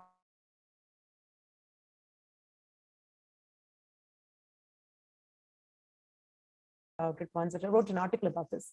We don't, the word for representative, while it exists in all languages, it's not the most commonly used. And it's also a difficult word. If you invariably in Indian languages, pratinidhi or pratinidhitva, those are very, very complex words, as opposed to words like leader and neta and things like that. But the fact is, most people do not understand, and I'm talking about educated people here, that who we have is a representative who is essentially a contract employee of ours for five years. It is no different in a certain sense than hiring a painter or an architect, where you give a particular contract for a particular job for a particular period of time to do our bidding and not as they please. But this, just the concept of this is not very well understood, partly also due to the way in which it is referred to. And then the bigger picture of the fact that we have multiple votes that lead to representation in multiple arenas that are parallel and that are tiered but not one above the other. It is very easy for most of us, in fact educated people, to get carried away and think that the union government sits above the state government and above, and certainly the actions of a union government or a state government seem to indicate that they are in a higher position of authority when they are not. For example, the union government will rate state governments and tell you how state governments are functioning. It's a very odd thing to do. The state governments can rate union governments too. They are parallel tiers. One does not sit above the other. And oddly enough, the state governments don't rate the union government to say how well it does on schemes, on devolving funds, because all the money comes from the states, from the people. So we have a strange version of a tiered democracy that we don't understand very well, although there is a separation of powers. In fact, if you ask most urban people, and Dr. Sandeep Shastri talked a lot about how the urban voters and the urban vote is what is more disconnected from democracy. Very, very few of them understand. Ask them to name their corporator. And I found as an activist that they can't name the corporator. They can usually, some of them at least can name their MLA and MP, but they have no idea of the differentiation between these roles. They would as easily go, and our MPs and our MLAs behave that way too. We have MPs in Bangalore who, talk about potholes. We have MLAs that worry about roads and street lights. So there is a disconnect between the voting population and what and who they are voting for, even beyond corruption and criminality at a very fundamental level. If you don't understand their job and job roles, your ability to evaluate their fitment is even less, right? And it is not a question of, just honesty and lack of corruption and lack of criminality, because those conditions. So like Dr. Sandeep Shastri pointed out, between, the answer to picking an honest candidate who does a great job, that's very easy, right? And no one's talking about that problem. It is only because in reality, in real life, you don't have that combination that all of this happens. So in fact, an MLA or an MP, even an MLA or an MP of the party that forms the government, their primary job is to hold government to account, and then only lawmaking, and then only representing, your voice. But how much stake do we put in their job of holding government to account? When a parliamentarian holds government to account, that's not what gets coverage. It is when government speaks that gets coverage. So media plays a huge role in shaping our sort of perceptions of democracy. And those are very warped perceptions. And I'll speak a bit more about that. When we say we, have a democracy is characterized by free and fair elections, there are certain aspects of it that are completely skewed in India. For example, do all candidates have an equal right to campaign and equal access to voters? Because so much of the access is regulated by to, get media coverage, right? Candidates don't have. So even when there is a choice, it is very, very difficult for voters to understand who's even on the ballot. And, we often see this kind of skew, right? And I'll go back to that slide where you see a lot of criminal candidates repeatedly getting elected. You see a lot of, very, very rich candidates, money and muscle playing a huge role in the elections.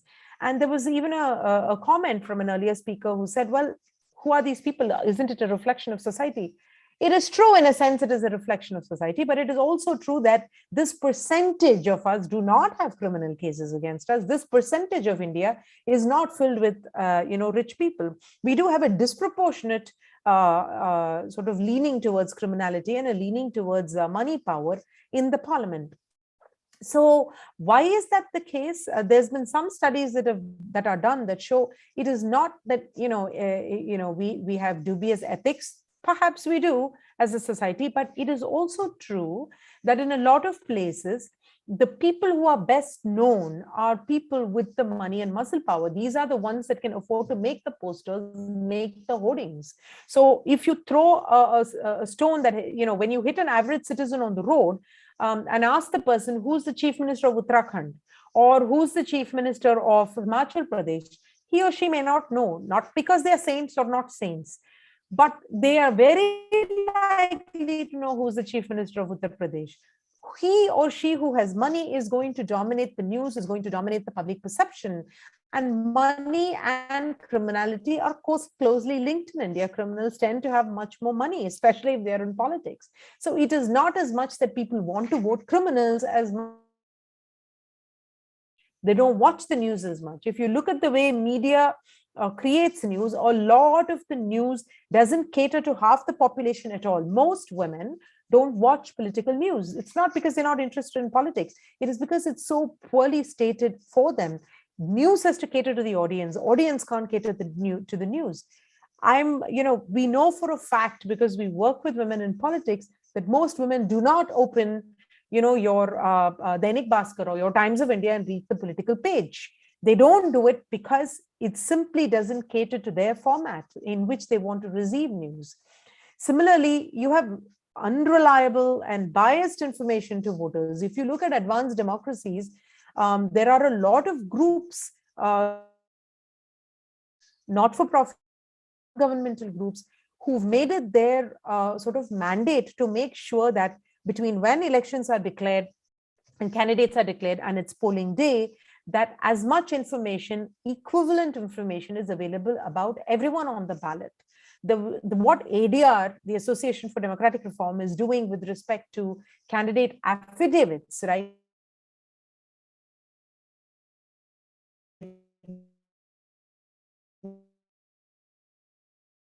Making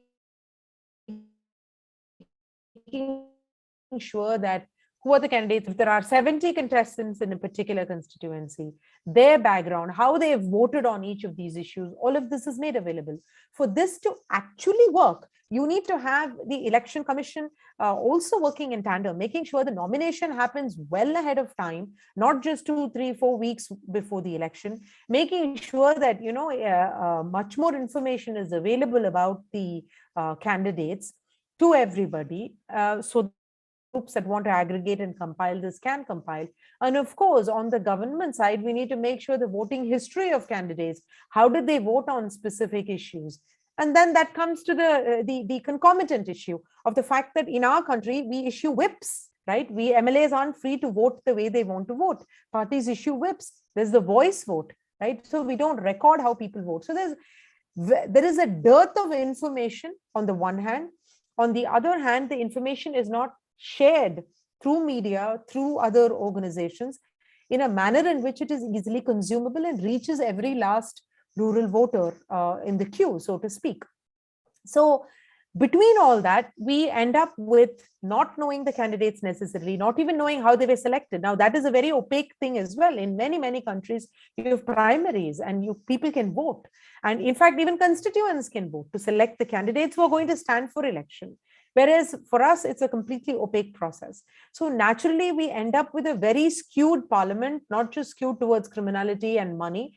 It is also, skewed in many other ways. You have, mostly male politicians. What does that say to one half of the electorate that's walking in to vote and sees a ballot that just doesn't look like us? The fact of the matter is, I have very little confidence that this gentleman, and this is not a specific politician, it's a generic politician that's meant to indicate, is capable of even understanding my issues. Why would I walk into his office? And imagine I'm rural and from a village, right? I have even less agency, I have even less ability to communicate. What is my confidence in going and speaking to him that he's going to look me in the eye, a woman in the eye, give her a seat and speak to me as an equal, and my ability to, and therefore, my ability to tell him, make me comfortable enough to tell him that, look, we don't have toilets where girls can use it in sort of with the privacy that they need. So if people don't appeal to me, and if I don't get candidates that appeal to me, if parties don't field candidates that appeal to me, and in India, the percentage of independent candidates who get elected is less than 1%. So if a party doesn't field you, doesn't support you, then pretty much you're not on the ballot, right? So when you have such a skewed representation, you have skewed availability of information, and you have skewed dissemination of that information. It is not about education as in, whether you've passed your 12th standard or whether you have a graduate degree. It is not about urban and rural. In fact, I'm willing to say that the rural people that we've interacted with, when we go out and work in elections in the field, are much more aware of this distinction of MP does, a corporator does. The IAS officer who spoke before me was talking about, they are very well know which office to go to get which service. What does the collectorate do? What happens at a block level? What happens at a village level? The average urban citizen has absolutely no clue. The highly educated urban citizen has absolutely no clue. Not just the difference between these things, but how administration works. So, and then, we've got to pause there and say, okay, so we have the problem statement. If we are not getting the right answers to our question, we've got to ask ourselves if we are even asking the right questions. Are we even asking the wrong questions? Is that why we're not able to get to the right answer? So let's step back for a second and say, what does a political party do, right? A political party's job is to win elections. That's why it exists. It doesn't exist to serve us. It exists to win elections. And this is not some cynical statement. This is a statement of fact.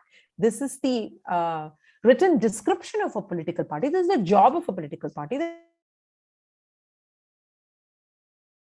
They field candidates. So obviously they have to field whoever is winnable. And if money and muscle power is going to win elections, that's what they're going to do. And what is their job after they win elections? It is not to serve you. I'm not talking about the government's job, I'm talking about a party's job.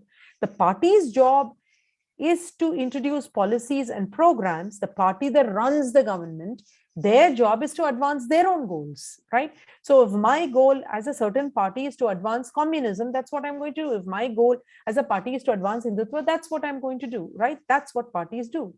Now, furthermore, we have a system that is a first past the post system.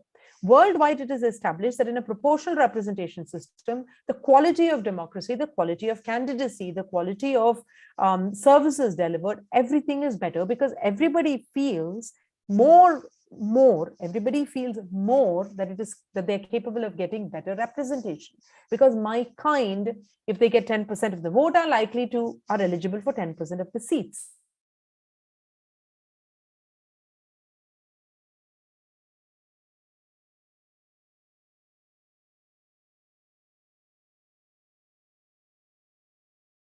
People that are rich, people that are criminal, people who are, not necessarily service oriented, but are higher rhetoric quotient, they are more likely to get fielded. On the other hand, that is what a party does. And on the other hand, what does a voter do? You and I are looking at the party, looking at, winnability ourselves. Strangely enough, it's our vote that decides the win. But most voters look at who has the best chance to win. They consider that as a factor. They look at, what do I least hate? Because not everything is appealing that's on the table. They also look at the candidate. There's peer pressure, there's family and, your community and what they think as a whole. And then there's ideology. There's so many of these parameters we put into the picture. But the point is, ultimately, whoever we choose, the party and the candidate, based on honesty or dishonesty or ideology or whatever it is, their problem is to win elections. And the candidate's problem, many people say we should choose the right candidate. You see, the candidate's priority is to please the party, and that's how they'll get a ticket the next time. Otherwise, they're not guaranteed of a ticket. So we have a fundamental dichotomy here of forces that pull in a different direction and voters are pulling in a different direction. The MLA is not independent. The MLA is bound by the party whip. Have intra-party democracy. Selection procedures are very opaque. But we do have tools in our hands that we refuse to use. As I said, we don't have voter awareness because the institutions of democracy, I don't think we're doing enough, either as active citizens or as institution of democracy. I mean, Election Commission, I mean, NGOs, and I mean the media, in terms of disseminating that information, right? For one of the biggest battles that was won is Nota. And Nota can be used to send a message to parties saying, sorry, none of these candidates work for me. And we ask ourselves, what happens even if 50% or the 80% of the people does the election? That's not the point. The point is, are you sending that message? And do we use the tools that we have? Now, I'm not advocating that every situation requires a Nota. I'm simply saying that we do have tools that we don't use. We have tools like ensuring that every candidate information reaches the hands of voters. We don't do it. We have tools like ensuring that young people, first-time voters, older voters, everybody knows the roles of the people we are voting for, and we don't do it. Media has a responsibility to ensure that the information that they put out reaches the people. They don't do it. Most women, as I said, don't read papers, don't watch political news. So the fact is that most democracy happens between elections, and that is also something that we are blissfully unaware of. We think there is the voice of the vote, but there is the voice between the votes that actually needs to be much louder. And as an activist, that's really what I think I would advocate. And, I find that this poster captures it very well, right? The typical solution is to the equivalent of, and this is metaphorical, digging a well so people can walk there and get it, right? And the question to ask is, why do we need to dig a well and lay a road? Why aren't we just digging the well right here instead of laying a road for 5 kilometers and claiming victory there? This is the flyover equivalent. So the net message that I'd like to convey is that it's very easy for us to dismiss rural voters saying they vote on caste or they vote on cash. The fact is, every party gives cash. They can't vote for every party. They're very clever. They also vote on caste a lot of the time because caste gives access. While it is an ugly thing, it is also a fact that if a Dalit woman were to go and sit in front of a Thakur MLA, first of all, he's not going to let her sit. Second of all, he's not going to look her in the eye. Third of all, she's going to be last in line. Fourth of all, he's not going to take her seriously. He may even throw her out or disrespect her, right? Typically speaking. But if she votes according to her caste, she is much more likely to be treated as an equal. This is why we look down on the, Rabri Devis of the world. But if you go talk to the people that voted her, many of the women, they tell you she's the only one that actually heard our woes. The other men that we voted didn't even give us a second look, right? So she may, for all the faults of specific people, some of them actually respect and listen to the voters. And that is why the voters are the way they do. We look at corruption and criminality as how can this be? But for many voters, it is these people whose posters line the wall. And they don't know of other people because the paper is virtually unreadable to get information about the others. I already spoke about gender and the way news and politics is skewed towards men. In fact, you turn on your average channel. If it is news about the budget that was just shared, ironically, we have a female finance minister, but the budgeting discussion will be all male. Let there be a sexual harassment incident, then they'll call the female MLAs or politicians or analysts. But I don't get called to analyze the budget for the most part, right? So why is that? And that's a huge turnoff for us as audiences. I also spoke about ombudsman. There are things that we can, while I complain about this, I believe we can flip it and also fix this. We can create institutions like the ADR. We have a lot of, this Antardhwani itself is run out of, the goodwill money. We have a lot of goodwill money where we can create institutions whose only goal, like ADR, is to make sure that right information is disseminated to voters so that they make an informed decision. Education, by education, I don't mean school and college, I mean political consciousness. I teach at the Indian School of Democracy, and this is a slide I often use and ask aspiring politicians who come to learn to give me, less than 5 words that define each of these things. And most people can't. What's the purpose of parliament? Most aspiring politicians can't tell you within 5 words what's the purpose of parliament. What is, representative democracy, and distinguish between a constitutional one and a, they can't. So the level of political consciousness, I wouldn't, people call it education, I would keep it much more specific, is very, very, very, very little. When you see something like this, when you see, what can I show you? When you see a piece of news. Sorry to intervene. Sorry to intervene, Tara. If it can be wound up, please. Yeah, thank you so much, because we have 2 more speakers to go. Thank you. Most people, when they see a piece of government propaganda, they can't distinguish between propaganda and the fact that government is telling you something, right? There is no such thing. All government information is propaganda about the government. So I think if we want to solve this problem, I want to end on a positive note. There are well-known ways to make our democracy more robust and make sure, for example, and we can look at the top blues, that we make sure that, in a representative election, and how do we have a participative engagement? We can look at the oranges as well to make sure that, there is civil society participation, electoral participation. I think there are some well-known ways to do it. And I think if we focus on those things, I think we are more likely to improve it. Thank you for the time. Sorry if I ran it. Thank you, Tara. Thank you so much. I'll,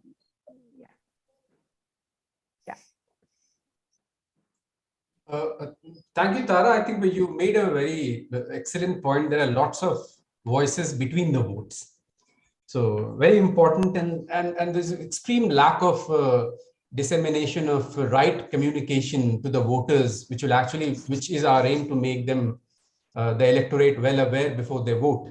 So very thankful to you for raising these points. So I introduce my next speaker, who is a teacher, who is a professor, Professor Vikas Kumar. Professor Kumar teaches at the School of Development at Bangaluru's Azim Premji University. His research explores the interfaces between politics and statistics, economics, and the Kautilya's Arthashastra and other pre-modern texts.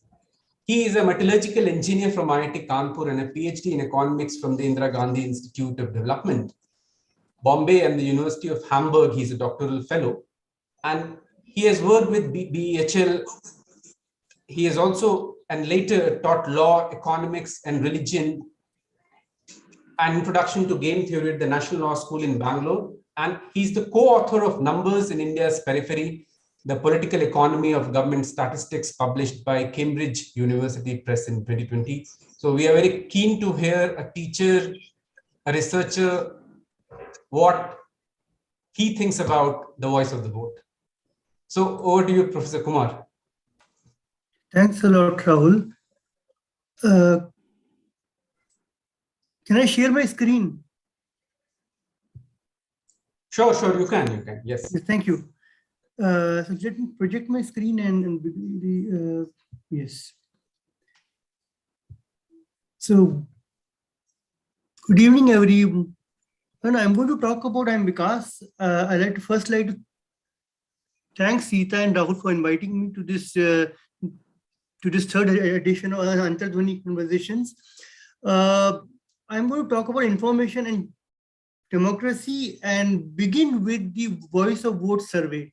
Right? So this Voice of Vote survey, whose findings Rahul has already shared with all of us, I'm going to go over them again for some purpose. So these findings can be divided into 3 parts. The first part is that 90% people don't vote on identity, 80% people don't vote for free private goods, and 70% people don't vote for caste or party ideology, if I may say, and 90% people don't vote for corrupt candidates, even if they belong to their own caste. Right? Now, this, I will say, reveals the ideal preferences of the people. However, the same set of, the same survey also has a second set of findings. 70% people don't cast vote on key issues like healthcare, education, and employment. Now, this is interesting. So they don't cast vote on the basis of public goods that they need. 70% of the people are not aware of the criminal, etc., background of the candidate. Now, this is the hard reality. This is the hard reality. Now, these two set of findings brought out by the same survey do sort of contradict each other. If about 80% people don't vote for private free goods and 70% of people don't vote for public goods, so at the end of the day, what exactly are they voting for? 70% of the people, do not know if the candidate has a criminal background, and 90% of people say that they will not vote for a candidate who's corrupt. Right? Now, the same survey shows a third set of findings, which is that 95% said that a corrupt candidate is re-elected because of his or her good work. This is the ex post justification, which tries to erase the contradiction between these two. Right? Now, I'll try to understand why is this the case. Now, there are 3 ways in which we can understand these findings. We can either say that the survey is flawed. I have not seen the sampling design and questionnaire, but I'll assume for the sake of argument that the survey is not flawed. Or we can say that the people are bad, they have perverse preferences. I'll also not assume that people have perverse preferences. I will instead argue that in certain institutional settings, people with well-meaning preferences can end up making choices which make us collectively worse off. I'll give you an example from 1900s. So this is an excerpt from the autobiography of an unknown Indian by Neeraj Chaudhary, in which he describes an incident of communal tension. In one small town of Bengal in 1967, the Hindus collected weapons because they feared that Muslims have already collected weapons to attack them. Later on, when the Hindus and Muslims spoke to each other, the Muslims said that we thought that Hindus have already collected weapons and therefore we collected weapons in self-defense.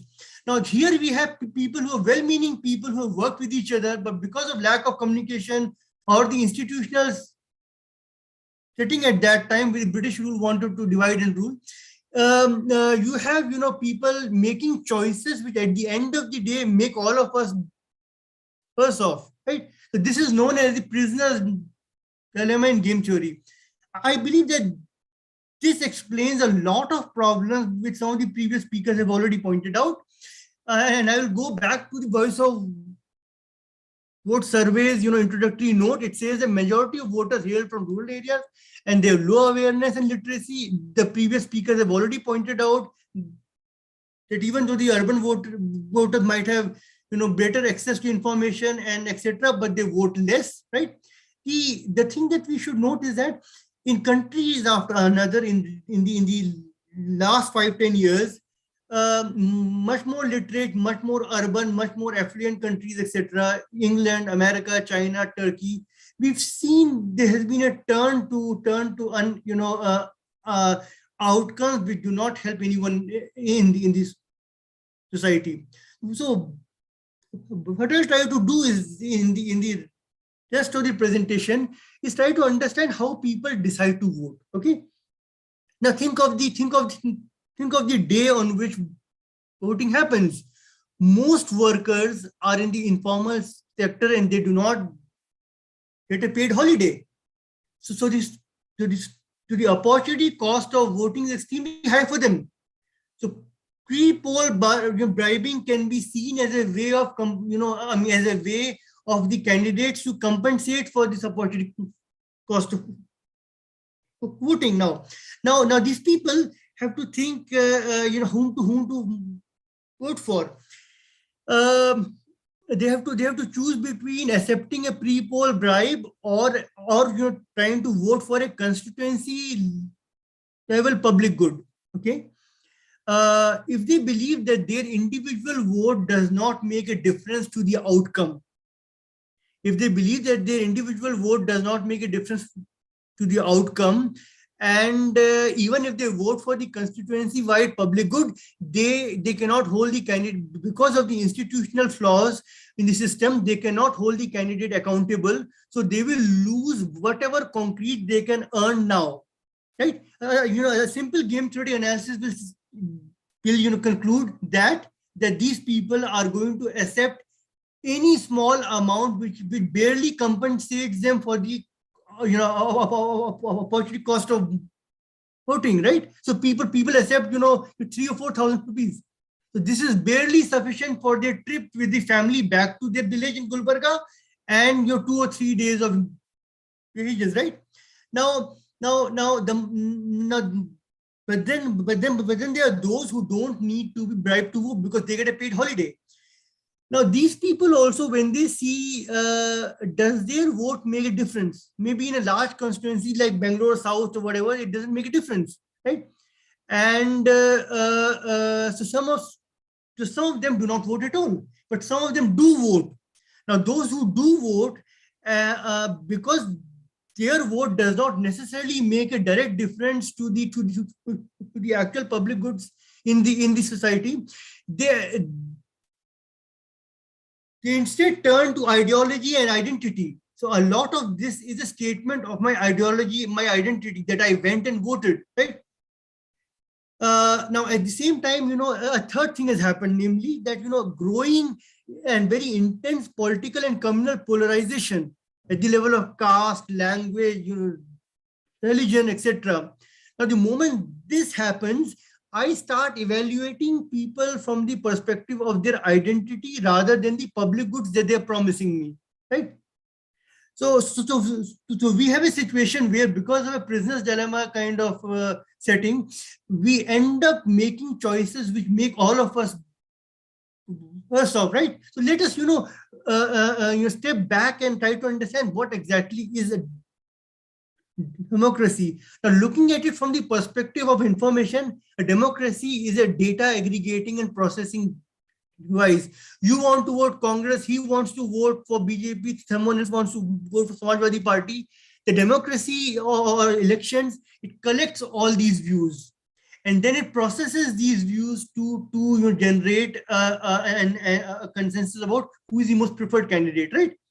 However, for this democracy to work, we need this democracy to process political information. It needs information, right?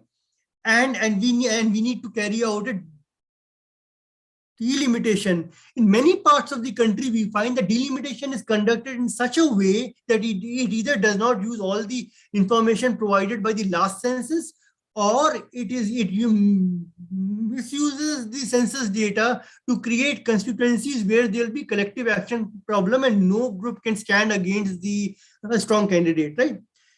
And apart from that, we also need information to assess the performance ability of candidate. And this is needed both by parties as well as people like us, who go and vote, right? Now, do we have systems to generate this information? Do we have systems to, make sure that this information, if at all it is generated, is being used, right? Now the third part here. So we need information to make democracy function properly, but we need democracy to generate good quality information. A society, a polity which is not democratic cannot generate trustworthy, good quality information, right? So we have, so what we have is a kind of information deficit at the heart of our democracy deficit, right? So I would, spend the last few minutes of my presentation discussion on the state of public information systems. We have a crisis in our news media. We have a crisis in judiciary, RTI, CAG, official statistical system. Each one of these has declined over the last 2 decades, right? About over the last 2 or 2.5 decades, each one of them has declined, right? So news media now is finding it very difficult to survive financially, right? And even those which are able to survive, they don't invest in collecting and processing information or, building, deep stories which are pursued over several weeks. I still remember that in 1990s, when I was still at school, early 90s, a Hindi newspaper ran a story on liberalization for 180 days. Every day there will be one sixth of the last part of the front page will be dedicated to economic policies, right? Nowadays we don't see this. Our judiciary has tried, judiciary also has been a sort of crisis. RTI, at one point of time, it was showing promise, but we see a lot of RTI, laws being changed, RTI activists being attacked, and so on and so forth, right? Comptroller and Auditor General, their reports have become few and far between. They're not as deep as they used to be earlier. The official statistical system, whether it is the National Sample Survey or it is the Census of India, or we talk about the National Account and others, we see a steady and steady decline which is not being attended to, and this decline began about in 2008-9, right? It did not happen, straight away in 2000, after in recent years. It began at that time, and then after 2014, the process accelerated, right? Now, what happens is that because of some of the established institutions which were supposed to provide us information, they have become weak, and at the same time, social media and news aggregators have become very strong. So we get, disembedded information. See, earlier when I used to read a newspaper as a student, I will read, from the first to last, I'll read a worldview. I won't read just a news. I'll get something on sports, science, politics, international affairs, etc., etc. But now the news aggregator or social media, channel, it gives me the news that I have been always being prefer, or my friends like it. But I get disembedded news. I don't get news as part of worldview. So if I read, earlier Indian Express, so I may have problems with their worldview, etc. But they give me a holistic picture. They give me a holistic picture. Now I get, and then of course I read 2 or 3 newspapers. I'll get exposed to 2 or 3 different ways of understanding things. No, that is not happening at present. So I have been arguing, and you will find this more, elaborately argued in my book, that that we have what I would call a triple deficit of data, democracy, and development. We don't have good quality data for planning, for for managing our democracy. We have, we have inadequate resources to generate good quality data. We don't have institutions which will, give us, good quality data. Even 70 years after independence, the Census of India, for instance, continues to be, housed in the Ministry of Home Affairs, right? Or, or a lot of, information generating institutions are embedded in the state, and they're not autonomous of the state, and we see them being manipulated. So we have a larger deficit of data democracy and development which needs to be attended to. A simple, so I would say that when we talk about, information not being available when I go to vote, I do not know if a candidate is trustworthy, is corrupt or not, etc. The problem is a larger problem of a larger decline of information systems. In one way, I would say, and because I've looked at a period of about 100 years in Indian information systems, there has been a marked decline in our ability to produce trustworthy, interpretable data after 1981 or so, right? And this decline has been there across, whether you talk about the Election Commission or you talk about the Postal Department, right? So the fact that both the Election Commission, Postal Department, Census of India, and the Ministry of Statistics, all of them are failing at the same time. It's a larger problem, right? It's a larger problem that needs to be addressed, and we cannot address the election part in a piecemeal manner, because even when we talk about elections, a lot more information about the entire government is needed. When I go to if I want to inform voter, then the information system will, even if you spend half a second, you'll see that you actually have to have very good quality data from a whole range of ministries and government departments, right? So we have this decline has to be addressed right at the heart, where it is, that is the parliament, where we have standing committees are not meeting as often, they're not generating as good reports as are needed. We don't have, news media following up on these things properly. So I'm going to end at this point that we have to start thinking of elections and the inputs which go into election as part of a larger context in which there's development as well, there's data, there's democracy, and try to address this from this problem that your the three contradictory findings which come out of your survey from this perspective, right? I'm going to end the discussion from my part here, and if there are questions later, I'm going to respond to them. That's it. Thank you, Professor Kumar. Your triple deficit, what you said of data, democracy, and development, how they are interlinked. Very much pertinent, not just deficiency of data, but democratic institutions who can disseminate proper information, how all three are interlinked. So our next speaker is the best placed to speak on this theme today, because he is the last speaker. And so he can assess all the views, all the opinions of the previous speakers, and he can give his mind. So I take the privilege of introducing our next speaker, Mr. M.R. Srinivas Murthy. Mr. Murthy heads the Karnataka Government Committee for the Revival of the State Transport Corporation. He is a former IAS officer. He has held key positions in the state and the center. He was Additional Chief Secretary Finance and Principal Secretary Rural Development in Karnataka.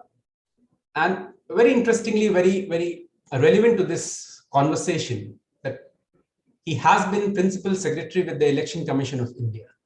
So he was also controller on a tangent side, very different, controller of the ISRO Satellite Center. Mr. Murthy has been the chairman of the 6th Pay Commission of Karnataka, and he also chaired the Karnataka Electricity Regulatory Commission. And he holds master degrees in political science, economics, and rural development. So I think we are very keen to hear Mr. Murthy on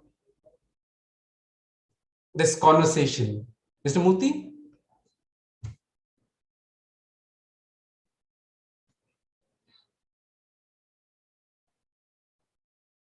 Mr. Murthy, are you logged in?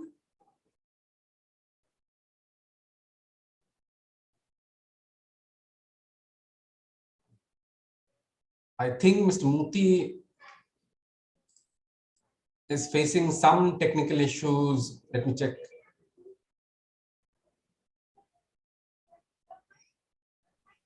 I think Mr. Murthy has some technical issues. He's trying to log in, but I think there's some problem there. He was saying he has, I think he's apologized. He's still trying, but meanwhile, I think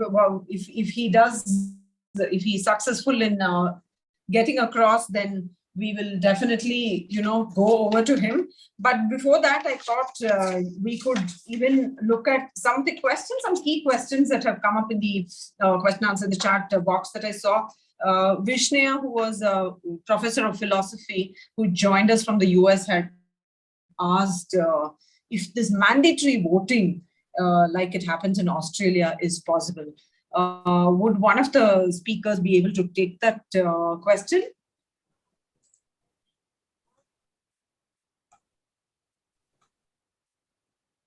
Sandeep Shastri, I think I'll be happy emerged to. out of yours.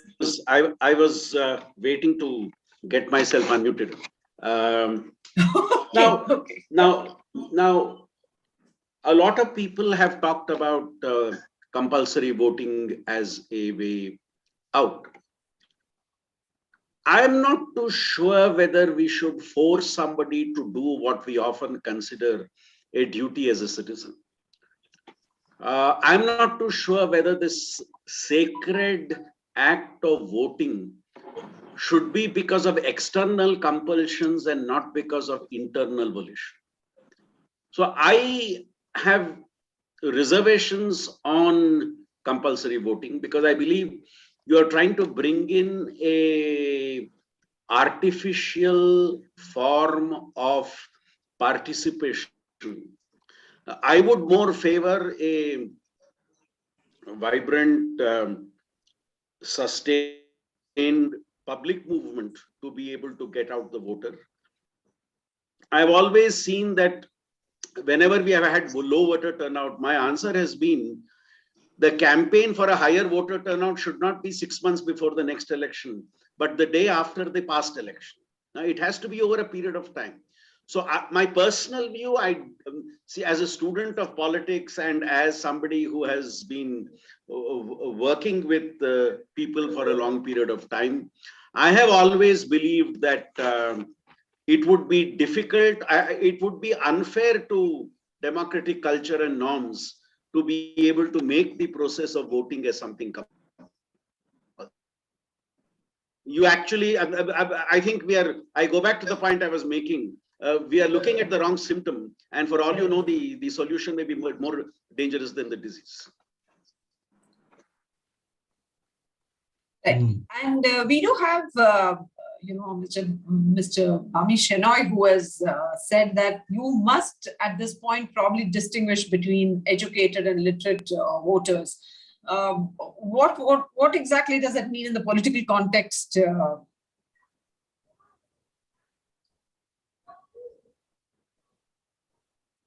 Is that to me, or is Bami going to address that? Oh yeah, I mean it's to you, Ms. Shastri, because I think I think Bami is making a very relevant point about, and this was also something touched by Ms. Tara in her presentation, that yes, this whole question of awareness versus formal education. I'm just wondering whether to share it with you. When I was a master's student in 1980, one day when sitting in the bus when traveling to the university, there was a professor sitting next to me, and he turned to me and said, Sandeep, I would like to say something which I'm very proud of. I said, yes, tell me. He said, for the last 40 years, I have not voted in a single election. I had no courage at that point of time to tell him, shame on you. But that was what was going on in my mind. That here is this professor at a university openly and very gleefully telling me that I have not voted in a single election. Now, and he's a PhD. Now, my question is, I go back to my point, what Justice Krishna here called the educated, unaware sections of our society. The educated, the so-called educated degree holding sections of our society, whose sense of civic awareness, whose sense of civic commitment is something you do not see. And for me, that is the serious root of a lot of challenges with regard to the way in which Indian democracy should be functioning. I want to, Sita Lakshmi, I want to make a comment on this. Yes. See, Yes, we have heard Mr. Shastri and say about the educated class not voting. And this has been, like we say in medical terms, it's been a chronic disease. People, maybe because of affluence, maybe because of priorities, some people feel they are Teflon coated. You know, people tell me if they have to bribe somewhere, they take a shortcut bribe and get things done. And they don't really need politicians because, you know, they have agencies, they have lawyers. You know, if you want to get a license, if you want to get some work done, contraction, road, they just pay the fees and, you know, they are bribing and get it done. Big institutions do that. Software companies do that. So they're all Teflon coated and they feel there is no need. That's why they don't even care who is the politician, because they don't need, except when it comes to roads, they complain, but otherwise no traffic. But what I feel, because we are action oriented, for us as Antardhwani, the voice of the vote, this is a task I don't think we should embark, trying to create educated, aware people. Our focus should be on people who are voting. How do you change their mindset? Because I talked about intelligent voter. We should not give up hope on the so-called lower socioeconomic group and see how, because intelligence is intelligence, IQ is IQ. So we need to really work on them in a platform which we talked about, using IT, everything, training master train, like we have tried Mangala, others. They have become people who are nowhere in 20 years, they have become capable. And capable means capable, the core of deciding who to vote for. Based on that experiment, we have to become, I believe, action-oriented. See, this is a contrarian view, and I always love being contrarian, that we have to do what is not possible. Yes, educated people, if they see, why did Bami Shanai lose election? You know, with great things. Why did he lose election? Because educated people didn't care. They didn't come to vote. So even in big cities, who are the people who vote? Slum dwellers and others who have hope. They want to get something out of it. So we need to create something where people see this is the right path for their prosperity. You know, in fact, in one of my talks, Sita Lakshmi was there and Rahul was there. I told people, you know, Professor Vikas, I think, was mentioning about people paying 5,000 and trying to get vote bribery. We said, you give 5 lakhs per person family, then you don't have to come back again. I used the model of Banerjee and said, prosper 5 lakhs, 1 lakh per year, you don't come back and we will become prosperous. So we have to maybe teach them, if at all, if you have to be bribed, up the money you want, you know. But I know that is a outlier example. But unless we make people accountable, unless in the rural work, what we have done, we have transformed this area. Learning curve is very simple. Always rural people are people, people are people. I believe there is goodness in everyone. They want to prosper. Like we use the language, like, don't you want your children to go to good schools? Don't you want your legacy? Don't you want them to become educated? Do you want them to be like this? Prosperity. So we have to kind of use, like you all said, use the media, use the technology to transform these people. We cannot give up on them, saying they're always going to vote for the people who are going to give them short-term gains. So they're not going to make a difference. But we cannot give up hope. We have to change, and we have to take that path. It may be not a beaten path, but we have to take that path. And like I said, failure also is okay to fail. But unless we take the path, which is considered the most difficult part, I think it is not worth the effort. Trying to educate the educated and make them aware is in my view, in Kannada, there is a guy, that means people who are full of tummy, they don't care. They don't care about voting. In US, they do, because it's a policy, because their representative represent, if it is race, voter suppression. In US, they may feel blacks are become minorities have become majority. That insecurity, they will educated. But in US also, educated people are voting for the Democrats, liberals, but whereas they're uneducated. So we have to see how to change this. That is why this discussion is taking place. Ideas has to come from everyone to see what is the path we are going to take forward, how to transform our, the lower socioeconomic, rural, particularly women. Women could be the influencer. What we have seen in our self-help group is women become the influence. So this experience should be put to use, I believe. People may disagree. People can give other ideas. We are open for that. But this path, I believe personally, should be taken based on our own experience. Professor Shastri, We have some hands going up. Yeah. Can I make some comment, please, I here? would totally endorse. Yes. So let Professor Shastri make his point first, then. I would totally endorse the point which Ajay Kumar sir just now made. In my 25 years of survey research, when I have met voters who are not benefited from education, who have not had economic means, I have received some of the most powerful insights about what is going on in the country. So I would like to turn the point around and say, I don't think the rural voter has to be educated. We need to educate ourselves of the insights that they are aware of. We need to be able to understand that real world which they are a part of. Now, for me, that is what is the reality check that we all need to expose ourselves to in terms of the functioning of democracy. I find this term a misnomer when people say common citizen, ordinary citizen. I think they are the most uncommon and they are the most extraordinary. And to limit them to being ordinary and common, I think is the greatest disservice we are doing. And our not being able to be sync with reality. So Ajay Kumar sir, I am with you.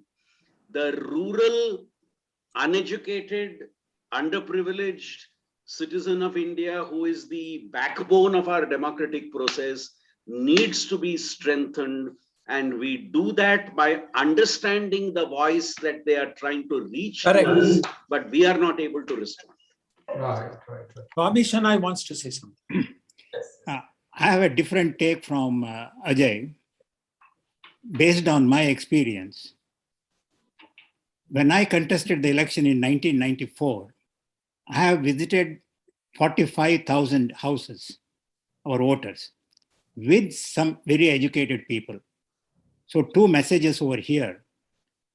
If we can get the educated people to come forward, they do come. But also, most of the things what we have said also I found.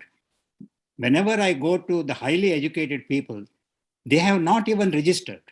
Same thing when I go to the poor people and the slum people, not only they have registered, but they have even registered the children who are going to be 18. So they are definitely more aware. This is 1994. At that time, giving 2,000, 3,000 rupees per voter was not prevalent, though they bought the vote in a different way. Now, in a slum area over that, close to where I used to live, I had worked very closely and they used to tell me what their problems were. I was working on them. Later on, after the votes, I found out there was not even one vote from that area. They knew me. I have worked in that area. Okay. So most of the votes I got was from the educated class, and I increased my voting by 400%.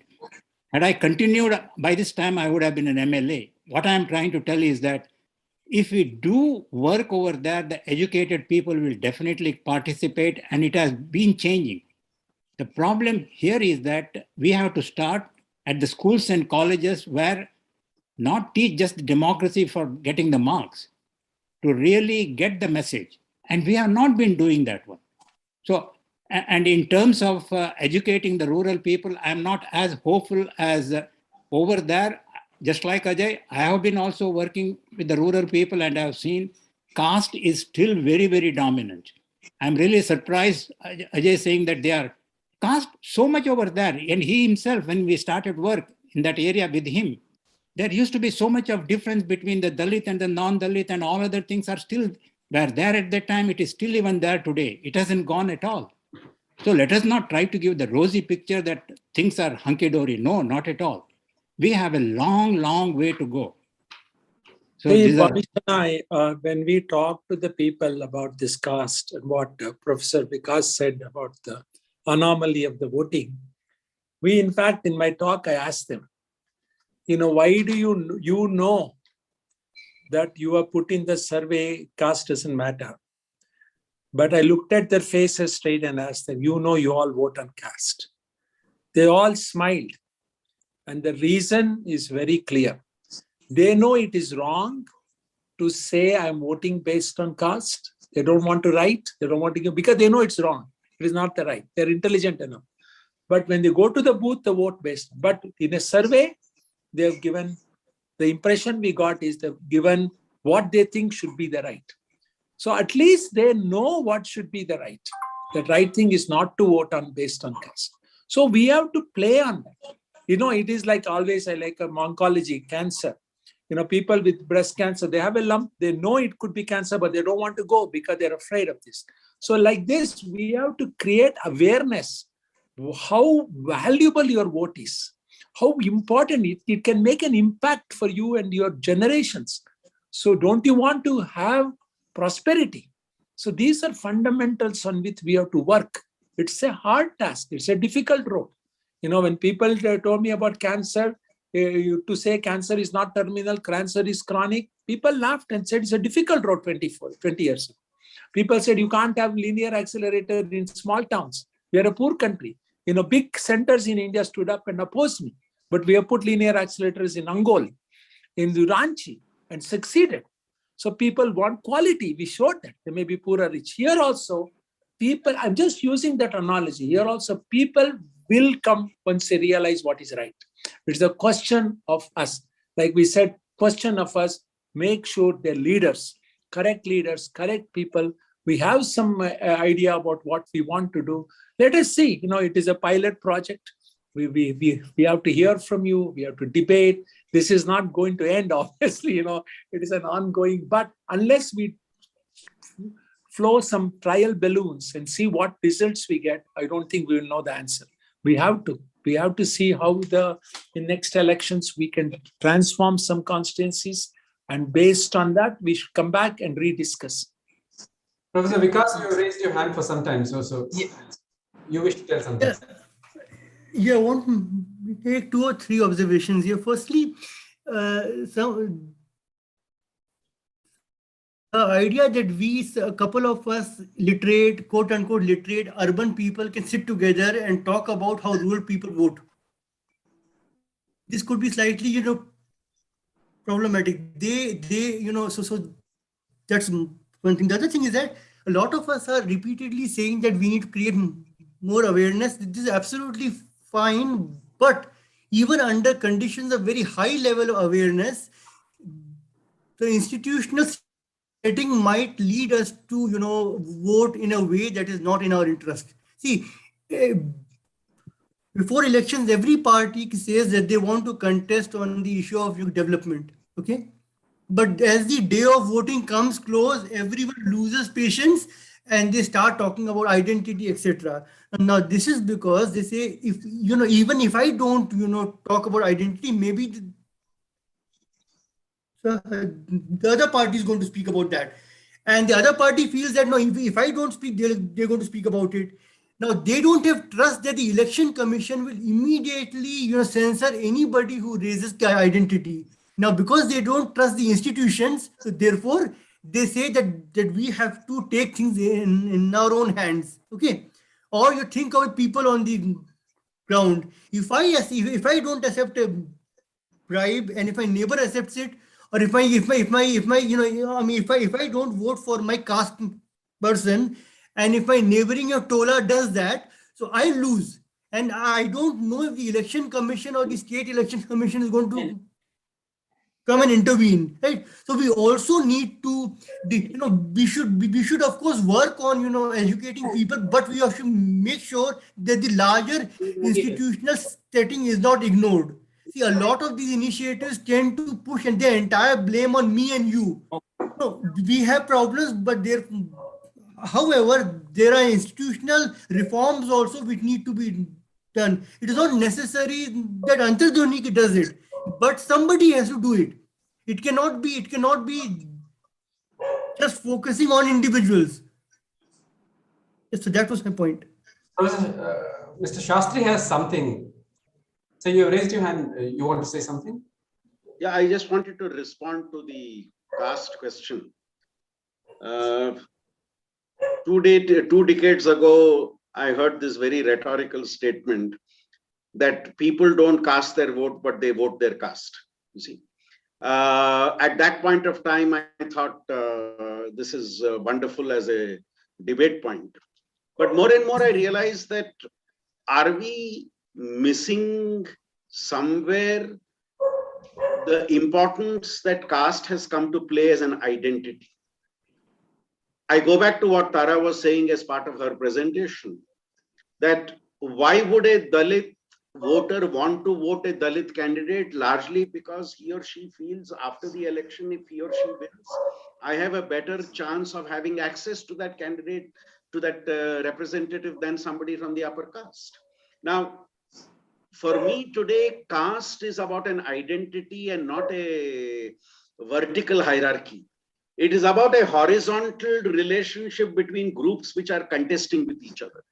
And I think this reality about caste is something we need to understand, that caste is not about ritual or past hierarchies, but caste is about an identity to be able to find a place for yourself in the competition. And the moment we are able to look at that, I'm not saying therefore we should accept the role of caste, but we need to explain the role of caste in this perspective. Right. One very interesting query has come for Mr. Shastri actually. So, but I feel so, sir. Dr. Shyam Srivastav in the chat box, he says for increasing the turnout of urban voters, you mentioned. So he says maybe if government provides relaxation in income tax or other advantages for persons, can augment voting contribution. What is your take? Again, on the face of it, it looks great. What is the percentage of income tax paying population in this country? And I'm going to use a strong word. 2.5%. Do I want to bribe people to be able to vote? Somebody should vote because he or she feels he or she is a concerned citizen and wants to vote. I don't want to vote because you're giving me a tax concession. That would be a totally wrong notion. Then everybody will start saying, you gave them tax concession, now give me this concessions if you want me to vote. You see? Now, there was a much more ingenious way that was started in schools, where children were told that you bring the photograph of your parents having voted, and then there will be a prize for you in school. Now, something like that for me is much more ingenious than saying, give us a tax. This is, for me, it's another form of bribery, which I would not want to accept. But other thing, Rahul, as a contrarian view, see, when you look at the government, the political system, why would they want people who are educated to vote? Because for them it is important. Their mass voting bank is the lower socioeconomic group because it's the hope factor. So they want them to vote. Why would they want? They are happy if you don't vote. So you have to think on those lines also. That is why maybe they won't push. For them, it is the masses who vote and continuous hope for them. The hope is a great force. Keep on giving them hope every time. Keep on telling that, you'll prosper, and keep on making sure they don't prosper. That is, if India is all prosperous, and we will be totally different politicians we may have for different things. So it is a way, it is a game which has successfully been played, exploitation of the masses. And I don't think you can get away from this until you change the thinking. Right. Absolutely. All this, I read the book, Modi's India, how you carefully plan caste, OBCs, this, Dalits, how do you separate? It is a art, it is an art. How do you win? How do you do assisting? How do you get mass appeal? It is not that easy to get mass appeal. It is not only oratory, it is also what is the touch points. Like Mr. Professor Shastri, where you have touch points which affects you. Then only they will, at that moment, it makes you think. Like one of the auto rickshaw drivers in rural, you all know, said, why did you vote for that? He said, because, when my daughter's marriage, he came and gave us some money for the expense. Whatever. That permanently he votes, because that incidence, if you had given otherwise, without the marriage, it wouldn't have had an impact. Marriage time, you go and give, that leaves a memory in you for your life. Man, in time of need, he came and gave me. Forever, you are voting for the person.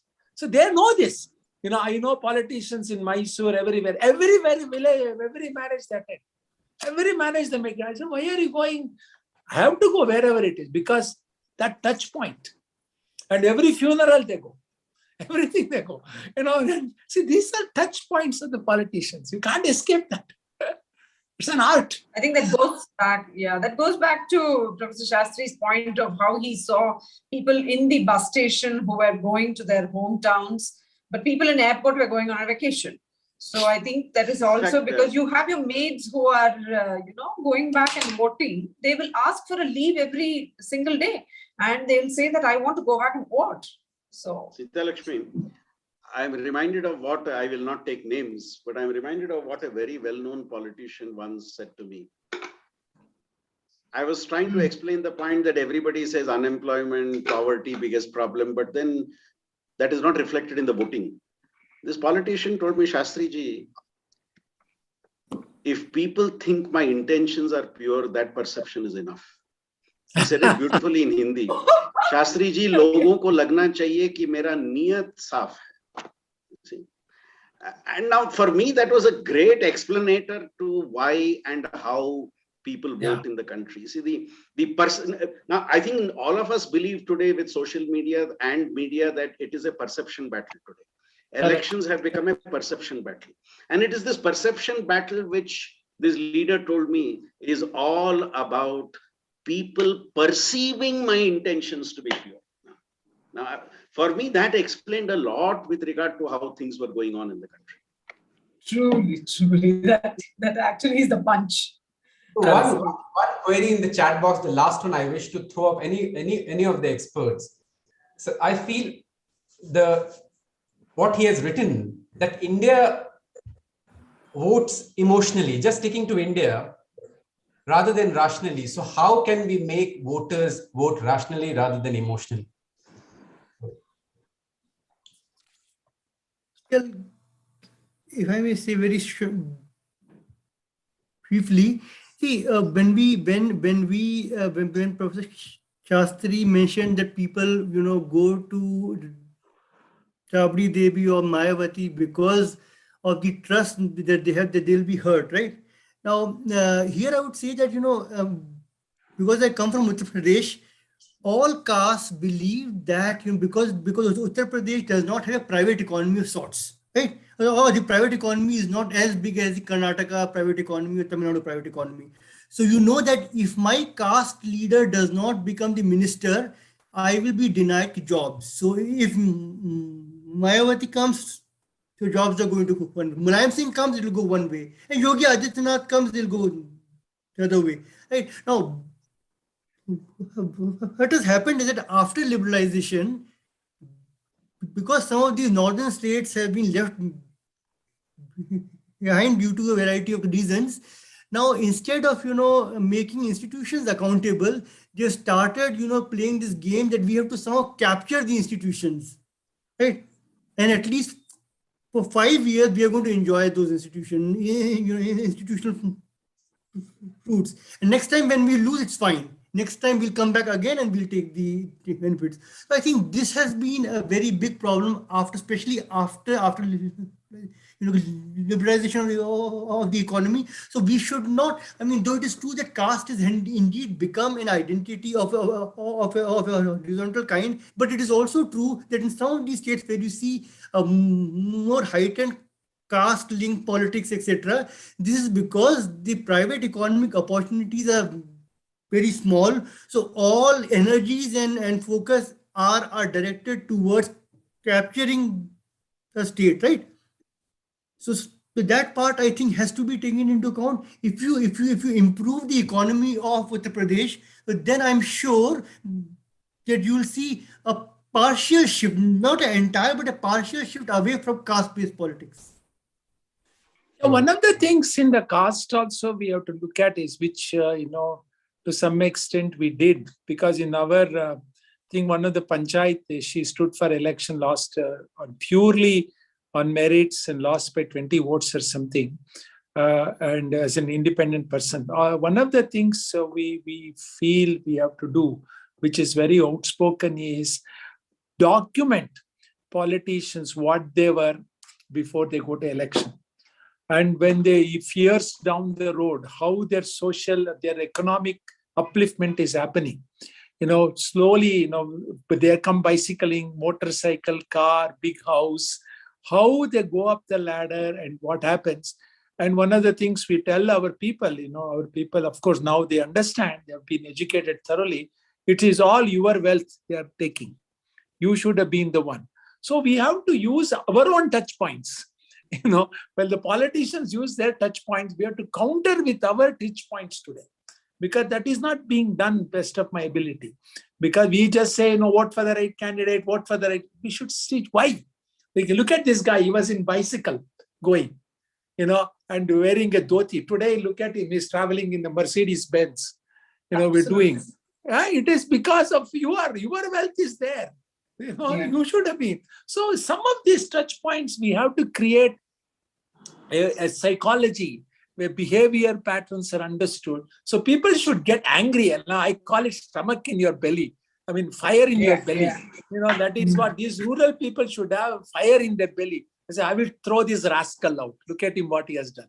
That is what we have to create. And that is not easy, but I think that is how, at least our 15,000 women are like that. You call them for a corruption meet when Anna Hazara was doing it and all. If 6,000 came on their own, and then we all marched through the villages and all the demanding that no corruption, we will not bribe. That is one of our charters. So, we will, the example, what we have done, 15,000 transformation, I believe we can use it using the media on a larger scale, at least attempt. Right. Absolutely. So I think if we do not have any questions, do we have any more questions that people would like to ask? Or the two earlier speakers, I think Tara and Mr. Naveen are on. Mr. Naveen is on deputation to the UP elections. To the Punjab elections. So he says he had to log out because he had to be on the roads. It's just 48 hours before elections, and campaigning is closed, so he had to go. And Tara, of course, is doing on the ground what we are talking here on the seminar. She's talking to women and telling them why they should value their vote, even if they're voting for whoever. So with that, with permission of everyone, if I may summarize what we did today, I think we had a diverse views on people, our extreme speakers. If you looked at Professor Shastri, he spoke about how the Western democracy educated voters, but if you look at Bangalore, then we don't have educated people voting. And we do have Mr. Naveen, who said we probably need to do crowd wisdom. What do people want? And then go and do those public discourses with people. Tara, of course, had this thing that there's a disconnect between MLAs and MPs as to how, in the process, the whole value of vote itself is lost. And of course, she did, a good friend of mine, but she did criticize the media largely for the dearth of information, which of course I agree that, our political discourse in the newspapers is, I think, is at its lowest.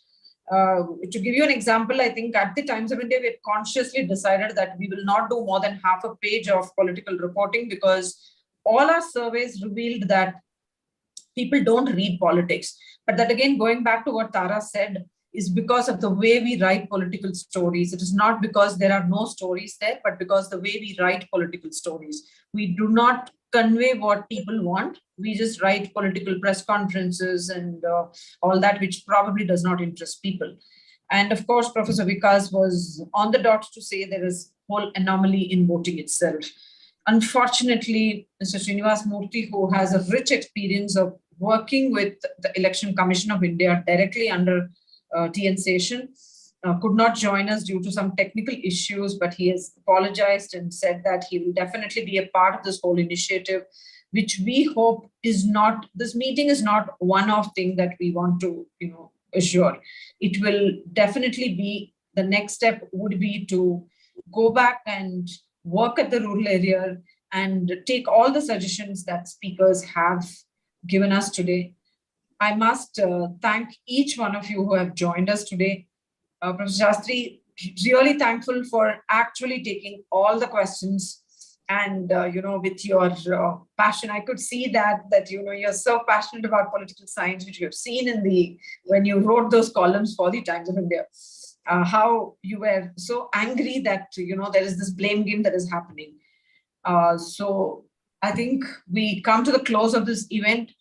Thank you very much for having joined us in this initiative. This is not the one-off initiative. Please do sign up in our website. We will put out, please do sign up for our surveys, and we will be too glad to take all the learnings that we have got today this evening. Yes, thank you very much. Take further from what Sita, 1 minute, what Sita is sure. All the speakers, what we felt, I hope all of you would agree, all the participants also joined in who listened, that they had some very critical and very interesting points to make about how to make voters believe that their votes matter. Okay. This is one point, and this is actually which straight away relates to what we want to do, the theme of the event, Voice of the Vote. Each one of you have said something very relevant, and we wish to document, like she said, and analyze further how we can curate our program so to make it more effective, more effective in making the electorate well informed and decisive in voting. So I'll take half a second for also thanking the Global Healthcare Academy team and also Anita, the managing director of GHA, and the entire team for hosting this webinar very extremely professionally and live streaming on YouTube as well today. So thank you, GHA, and thank you all. So till we connect next, and we wish to stay connected with all of you. Thank you so much and good night. Thanks, Rahul, Sita. Thank you. Thank you, Dr. Ajay. Thank you, Dr. Ajay. Thank you. And thanks everyone. Thanks all the speakers.